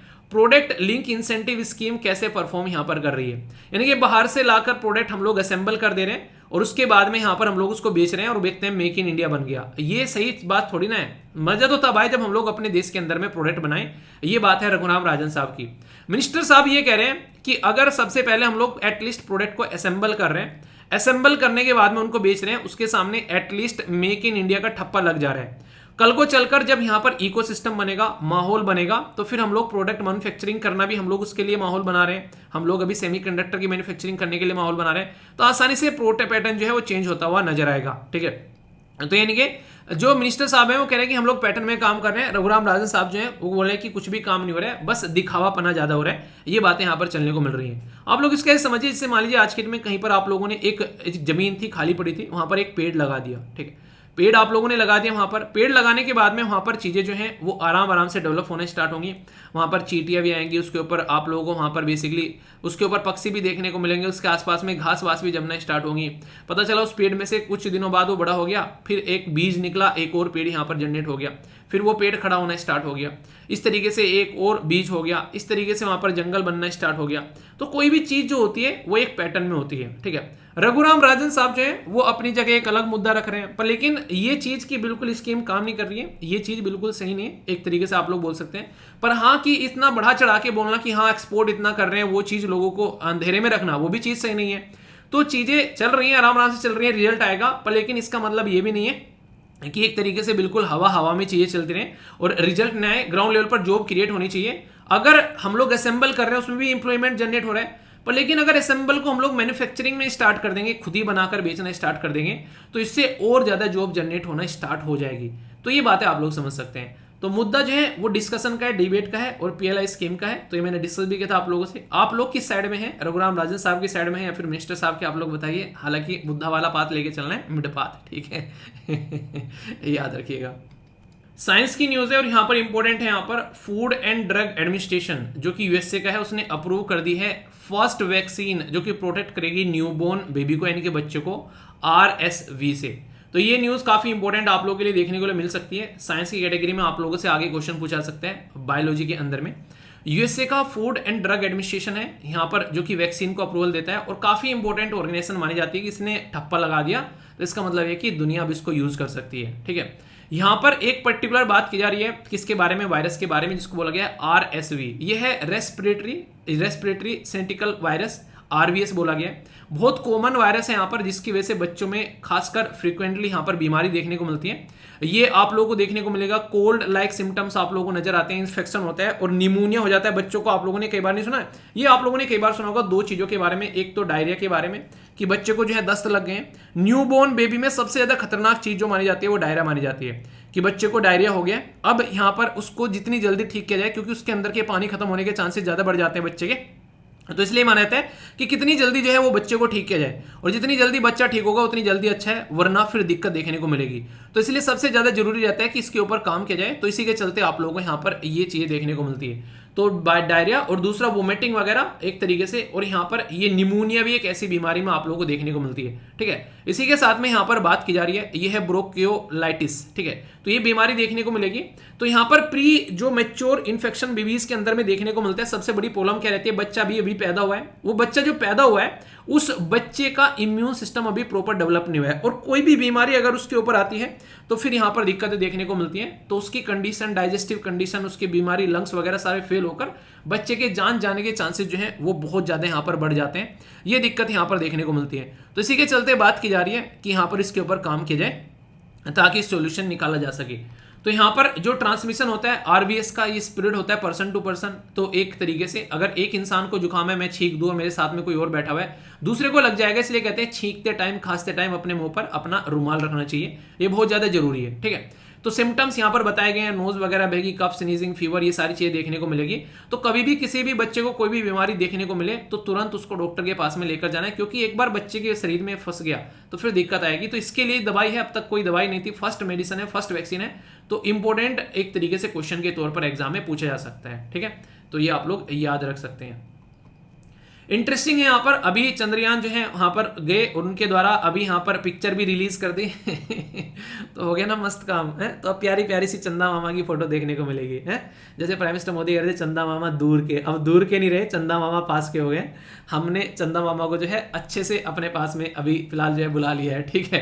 तो यहाँ पर इसरो के द्वारा रिलीज की गई इमेज फार साइड की, अच्छी बात यह है कि उस साइड पर हम लोगों ने जाकर झंडा गाड़ा जहां पर अब तक कोई नहीं जा रहा था। तो इमेज जो है वो कैप्चर की गई लैंडर जो लैंडर हजार्स डिटेक्शन एंड ये अवॉइडेंस कैमरा है, जिसको LHDAC बोला गया है, ठीक है। सबसे बड़ी बात यहाँ आप लोगों को देखने को मिलेगा 14 दिन तक यहाँ पर बेसिकली दिन रहता है, 14 दिन तक रात रहती है। ये पृथ्वी के एक दिन के बराबर देखने को मिलेगा। इसीलिए यहाँ पर जो अभी चांद पर अभी हमारा जो लैंडर और रोवर निकलेगा तो 14 दिन तक काम करेगा, उसके बाद में उसकी जिंदगी समाप्त, क्योंकि उसमें वो मोर देन सफिशिएंट जो यहाँ से डेटा कलेक्ट कर पाएगा। तो लैंडर जो यहाँ पर निकल कर आएगा। अच्छा ये बताइए उनके नाम क्या है, मतलब लैंडर का और रोवर का नाम क्या है, कई बार आप लोगों से डिस्कस कर चुका हूँ। तो यहाँ पर एक शॉर्ट वीडियो भी अपलोड की थी, आप लोग देखता हूँ किस किस को यहाँ पर याद है उसके बारे में, ठीक है। तो यहाँ पर आप लोगों को देखने को मिलेगा अर्थ का ऑब्जर्वेशन किया जाएगा, यहाँ पर उसके डेटा को इकट्ठा किया जाएगा। डार्क साइड पर पहुंचे हम लोग, ठीक है। डार्क साइड जो है कई बार यहाँ पर मिसलीडिंग होते हैं, डजंट मीन कि यहाँ पर दिस साइड ऑलवेज डार्क, ये हमारे अपोजिट साइड आप लोगों को देखने को मिलती है बेसिकली, ठीक है। और अपना देखिए इंसान जो है एक तरीके से ना, कई सारी मूवीज हॉलीवुड की देखी होंगी, वो गोली मारते हैं तो ऐसे घूम के जाती है, ठीक है।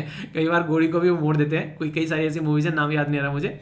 पर लेकिन सोचो सामने कोई खड़ा है तो गोली मार दे, उसके पीछे जाकर गोली मारो उसकी कमर में, मतलब सामने से गोली मारो और पीछे कमर में लगे, पॉसिबल है तो थोड़ा सा टफ टास्क हो जाता है। तो एक शानदार लैंडिंग हमारी रही, और सॉफ्ट लैंडिंग कराना सबसे ज्यादा एक तरीके से टफ काम है, जो कि हम लोग आसानी से यहाँ पर करा पाए। तो ये इसरो के लिए एक तरीके से एक सैल्यूट तो बनता है यहाँ पर, ठीक है। तो साइंस की न्यूज़ है, direct question, space science and tech की न्यूज़ आप लोगों से डायरेक्ट पूछी जा सकती है, ठीक है। वर्ल्ड न्यूज़ है, और वर्ल्ड न्यूज़ में कई सारी ऐसी न्यूज़ रहती हैं जो कि हमको पता होना चाहिए। जैसे ब्राजील के अंदर में अभी लास्ट सर्वाइवर अमेजन ट्राइब का देखने को मिला, यानी कि जो आखिरी पर्सन यहाँ पर बचा होता, ये बोला कि वो भी यहाँ पर देखने को मिला। अमेजन ट्राइब जो है वहाँ पर जंगल काफी लार्ज स्केल पर इलीगल तरीके से लैंड को एक ग्रैब करने के लिए वहाँ पर जंगल काटे जा रहे हैं। तो प्रिपकारा जो इंडिजिनस ट्राइबल अमेजन फॉरेस्ट में पाई जाती थी, तो last nomadic Hunter gather tribe का अमेजन रेन फॉरेस्ट में, तो यहाँ पर ये एक तरीके से आइसोलेट हो चुके हैं यहाँ पर, क्योंकि लोग जो है उनकी कम्युनिटी जहाँ पर रहती है उसको खत्म कर रहे हैं एक तरीके से लोकल एरिया को, तो दिक्कतें देखने को मिल रही है। तो प्रिपकारा जो है ये एक तरीके से टेरिटरी एरिया है जो कि मोटा ग्रोसो ब्राजील के अंदर में देखने को मिलेगा। ट्राइब एस्टिमेट है ओनली 3 इंडिविजुअल ले देकर यहाँ पर बचे हुए, यानी कि पूरी ट्राइबल कम्युनिटी जो है वो खत्म हो चुकी है। और ये ऐसा नहीं कि यहाँ पर ही प्रॉब्लम है, ये दुनिया भर में प्रॉब्लम देखने को मिलेगी। आप लोगों ने देखा हमारे देश के अंदर में भी ट्राइबल कम्युनिटी काफी सारी प्रॉब्लम फेस कर रही है, तो उसके ऊपर काम करना जरूरी है। अमेजन रेन फॉरेस्ट जो है वो लार्ज ट्रॉपिकल रेन फॉरेस्ट है, जो कि ड्रेनेज सिस्टम आप लोगों को देखने को मिलता है। अमेजन रीजन काफी बड़े एरिया में फैला हुआ है, 40% ब्राजील का एरिया है, बाकी इसके अलावा और भी कई सारे देश हैं यहाँ पर। इसी के साथ में जो आप लोगों को देखने को मिलेगा यहाँ पर एंडीज माउंटेन भी इसके साथ में कनेक्टेड है, जो आप लोग बोल सकते हैं ग्वाना हाईलैंड्स हो गया, ब्राजील सेंट्रल प्लेटू हो गया, इसी के साथ में अटलांटिक ओशन के साथ में ईस्टर्न साइड में कनेक्टिविटी है। तो ये काफी इंपॉर्टेंट लोकेशन मानी जाती है, ठीक है। ब्राजील जो है बेसिकली सबसे बड़ा पोर्शन यहाँ पर रखता है इसका। आप लोग ये बताइए कितने देश हैं यहाँ पर जो कि अमेजन फॉरेस्ट के साथ में कनेक्टेड है। इस क्वेश्चन का आंसर आप लोगों को देना है, देखता हूँ कौन सी आंसर देता है। इन्वायरमेंट के बारे में बात की जा रही है और यहाँ पर एक प्रोजेक्ट के बारे में बात की जा रही है जिसका नाम है दिबांग प्रोजेक्ट। ये जो प्रोजेक्ट है रिसेंटली अभी न्यूज में आया, तो डायरेक्ट क्वेश्चन आप लोगों से पूछा सकता है, क्योंकि अरुणाचल प्रदेश वैसे ही न्यूज में रहता है। स्टेपल वीजा के बारे में मैंने आप लोगों से आर्टिकल डिस्कस किया था। तो स्टेट ओन जो हाइड्रो प्रोजेक्ट जो कंपनी है NHPC, रिसेंटली उसके द्वारा RITES के साथ में एग्रीमेंट किया है कि यहाँ पर प्रोजेक्ट लगाया जाएगा अरुणाचल प्रदेश के अंदर में। दिबांग मल्टीपर्पज प्रोजेक्ट आप लोगों को यहाँ पर देखने को मिलेगा, ठीक है। तो जो NHPC है इसको बोलते हैं national hydro electric power corporation. तो ये यहाँ पर काम करती हुई नजर आएगी काफी लार्ज स्केल पर। और जब बात करते हैं दिबांग के बारे में तो किस पर्टिकुलर रिवर की ट्रिब्यूटरी है, तो ब्रह्मपुत्र रिवर की ट्रिब्यूटरी है। ये डायरेक्ट क्वेश्चन आप लोगों से पूछा जा सकता है, तो याद रखिएगा दिबांग जो है हाइड्रो पावर इलेक्ट्रिक प्रोजेक्ट जो आप लोगों को देखने को मिलेगा, हाइड्रो इलेक्ट्रिक प्रोजेक्ट। तो ये प्रोजेक्ट जो है ये कंस्ट्रक्शन किया जाएगा लगभग 278 हाइट और 275 लॉन्ग कंक्रीट ग्रेविटी डैम के थ्रू। यहाँ पर डैम जो है वो 43 किलोमीटर लॉन्ग रिजर्वायर क्रिएट करेगा जिसके अंदर में पानी आप लोगों को देखने को मिलेगा 3.85 बिलियन क्यूबिक मीटर। तो ये यहाँ पर बनाने की बात की जा रही है। मल्टीपर्पज प्रोजेक्ट का मतलब क्या होता है, मछली पालन के लिए, इरिगेशन के लिए, बिजली बनाने के लिए, अलग अलग रीजन के लिए हम लोग इसको यहाँ पर यूज कर सकते हैं। तो ये दिबांग प्रोजेक्ट के बारे में याद रखिएगा। दिबांग रिवर भी आप लोग याद रखते हैं, ये अरुणाचल प्रदेश के अंदर में और आसाम के अंदर में आप लोगों को देखने को मिलेगी दिबांग रिवर। ब्रह्मपुत्र रिवर हो गई यहाँ पर, ठीक है। तो इसी की ट्रिब्यूटरी आप लोगों को यहाँ पर दिबांग रिवर जो है वो देखने को मिलती है। दिबांग रिवर जो है ये यहाँ पर दिबांग रिवर ओरिजिनेट होती है जिसको बोला गया किया पास। किया पास जो है वो इंडो चाइनीज बॉर्डर पर अपर दिबांग जो वैली है अरुणाचल प्रदेश के अंदर में वहां पर देखने को मिलेगा। और कई सारी ट्रिब्यूटरी भी है। इसी के साथ में मिसमी हिल जो है वो इसके साथ में आप लोगों को देखने को मिलेगी दिबांग रिवर के। तो क्वेश्चन यहां से डायरेक्ट भी आप लोगों से कई बार पूछ ले जाते हैं, तो कंफ्यूजन नहीं होना चाहिए, ठीक है। क्वेश्चन देख लेते हैं। क्वेश्चन आप लोगों के सामने दिबांग मल्टीपर्पज प्रोजेक्ट जो है वो कौन से राज्य के अंदर में है, अरुणाचल प्रदेश, आसाम, सिक्किम या फिर मणिपुर। सही आंसर दीजिए, देखता हूं कौन सी आंसर देता है। नेक्स्ट यहां पर बात की जा रही है RSV के बारे में, तो ये इसके बारे में कौन सी स्टेटमेंट करेक्ट है। ये सीवियर इन्फेक्शन है जो कि निमोनिया और इसी के साथ में ब्रोक्योलाइटिस के साथ में यहां पर लीड करता है। इसी के साथ में एक काफी कंटिन्यूअस जो कि does not spread from person to person, ये बोला गया। मैंने क्या बोला था, खांसना छींकना किस तरीके से आप लोगों को बीमार कर सकता है वो बताया था मैंने। नेक्स्ट यहां पर बात की जा रही है Indian council of social science research establish की गई थी 1969 में VKRV राव कमेटी के द्वारा, फंडेड की जाती है मिनिस्ट्री ऑफ एजुकेशन के द्वारा। सही आंसर क्या है ये आप लोगों को बताना है। नेक्स्ट बात की जा रही है प्रिपकारा ट्राइब के बारे में। ये कहां पाई जाती है, Arctic region, African savannah, Himalayan region या फिर अमेजन फॉरेस्ट, कहां पर पाई जाती है। ये काफी इंटरेस्टिंग क्वेश्चन आप लोगों के लिए डायरेक्ट बनेगा। ये सीसेट का क्वेश्चन है, आप लोग इसको अटेम्प्ट करिए और फिर इसके बाद में आंसर दीजिए, देखता हूं कौन सही आंसर यहां पर देता है। तो इंपॉर्टेंट है, इसका आंसर आप लोगों को देना है। तब तक आप लोगों के लिए इंपॉर्टेंट प्लेस जो है यहाँ पर, ये आप लोगों को देखने को मिलेगा गोविंद सागर वाइल्ड लाइफ सेंचुरी। गोविंद सागर वाइल्ड लाइफ सेंचुरी जो है वो हिमाचल प्रदेश के बिलासपुर में आप लोगों को देखने को मिलती है। और 5 दिसंबर 1962 में यहाँ पर ये बेसिकली आप लोगों को देखने को मिलेगा, ये सेंचुरी के तौर पर नोटिफाइड किया गया, रीफोर्टिफाइड किया गया। फिर 72 यहाँ पर 27 मार्च 1974 में फ्लोरा एंड फ्यूना दोनों दो देखने को मिलते हैं। ये पेड़ पौधे, फूल पत्तियां और जीव जंतु सारे देखने को मिलेंगे। ये गोविंद सागर लेक जो है और इसी के साथ में जो भाखरा नंगल डैम उसके साथ में आप लोग कनेक्ट करके देख सकते हैं। यहाँ पर आप लोगों को ये डियर, बार्किंग डियर बोलते हैं, भौंकने वाले, जैसे कुत्ते नहीं भौंकते हैं ऐसे यहाँ पर ये भौंकते हैं। और वाइल्ड बोर भी आप लोगों को यहाँ पर देखने को मिलते हैं। तो ये पर्टिकुलर इंपॉर्टेंट लोकेशन आप लोग याद रख सकते हैं, ठीक है। क्वेश्चन का आंसर अरुणाचल प्रदेश हो गया, डिटेल में डिस्कस किया है, कोई डाउट नहीं होना चाहिए। दूसरे क्वेश्चन का आंसर क्या है, ओनली वन, क्योंकि मैंने बताया पर्सन टू पर्सन स्प्रेड कर सकती है, यहां पर बोला कि स्प्रेड नहीं कर सकती है, ठीक है। क्वेश्चन नंबर 3 का आंसर क्या हो गया, दोनों की दोनों स्टेटमेंट है। मैंने अभी बताया कि यहाँ पर ये कब डेवलप किया गया और मिनिस्ट्री ऑफ एजुकेशन फंड करती है। और ये कहां पर पाया जाता है ये भी आप लोगों को बताया कि ये बेसिकली अमेजन फॉरेस्ट में आप लोगों को देखने को मिलेगा। डायरेक्ट क्वेश्चन आप लोगों से पूछा सकता है। सी सेट के क्वेश्चन का आंसर ए है, इसको आप लोग अटेम्प्ट कर सकते हैं। तो कोई भी दिक्कत, कोई भी समस्या आप लोगों को नहीं होनी चाहिए यहाँ पर। आइए कुछ शब्द आप लोगों को सिखाता हूं जिससे आप लोग अच्छे से चीजों को पकड़ पाएंगे। पहला है डिवाइसिंग, यानी कि तैयार, एक तरीके से प्लान बनाना, सोचना, चीजों को आगे लेकर चलना, ठीक है, अपने एक नई चीजों को इन्वेंट करना, सही तरीके से लेकर चलना, ऐसा बोल सकते हैं। एक कॉम्प्लेक्स प्रोसेस जिसके लिए तैयार होना। एगेलिटेरियन एक तरीके से बोल सकते हैं विनम्र, सरल या समान अधिकारीवादी, यानी कि एक तरीके से बोलता है सबको समान अधिकार होना चाहिए। असाइन होता है बेसिकली बुद्धिहीन, जिसके अंदर में बुद्धि नहीं है, ठीक है। यहाँ पर इसी के साथ में आप लोग बोल सकते हैं कि काफी मूर्ख इंसान है, ठीक है। ऑब्स्टिफिकेट होता है बेसिकली स्पष्ट करना, यानी कि चीजों को एक तरीके से क्लियर न करना, ठीक है। अनियरिंग होता है बेसिकली अचूक, उन्हें कहते हैं अचूक इंसान है भाई साहब, एक बार डिसाइड कर ले उसको करके ही छोड़ता है, ऐसे आप लोग बोल सकते हैं। तो काफी इंपॉर्टेंट है, कोई भी दिक्कत, कोई भी परेशानी नहीं होनी चाहिए इसको लेकर। तो कैसा लगा डिस्कशन जरूर बताना। और 33% का डिस्काउंट जो है वो आज शाम तक, ठीक है, किसी भी कोर्स पर आप लोग एंजॉय कर सकते हैं। तो इसको एंजॉय करना, और ये बार बार नहीं मिलेगा। कभी आप लोग सोचो कि अब मिल रहा है फिर मिलेगा, तो ये चीजें ऐसी होती हैं जो एक स्पेशल ओकेजन पर होती हैं, और वो स्पेशल ओकेजन आज आप लोगों को देखने को मिल रहा है। तो इसके लिए यहाँ पर ये चीजें, तो इसलिए मैं बता रहा हूँ कि ये चीजें बार बार देखने को नहीं मिलेगी, ठीक है। और दूसरा यहाँ पर ये 24 घंटे लगभग आप लोग वेट कर लेना, ऐसा नहीं कि आप लोग हा हुल्ला कर डालो कि सर नहीं मिला नहीं मिला। स्कैन कर यहाँ पर और पेमेंट करने के बाद में यहाँ पर स्क्रीनशॉट भेज देना और बोल देना कि सर कौन सा ज्वाइन करना है, तो वहां पर चीजें आप लोगों को मिल जाएंगी, ठीक है। तो ये बेसिक इन्फॉर्मेशन है। आई होप कि आप लोगों के माइंड में क्लैरिटी आई होगी। कोई दिक्कत, कोई समस्या, कोई परेशानी हो बताना और फीडबैक जरूर देना। लेक्चर कैसा लगा, नेक्स्ट लेक्चर मिलता हूं, तब तक अपना ध्यान रखिए। बड़ों को नमस्ते, छोटों को प्यार, छोटी सी लाइफ एंजॉय करा। मिलता हूं नेक्स्ट वीडियो में, तब तक के लिए जय हिंद।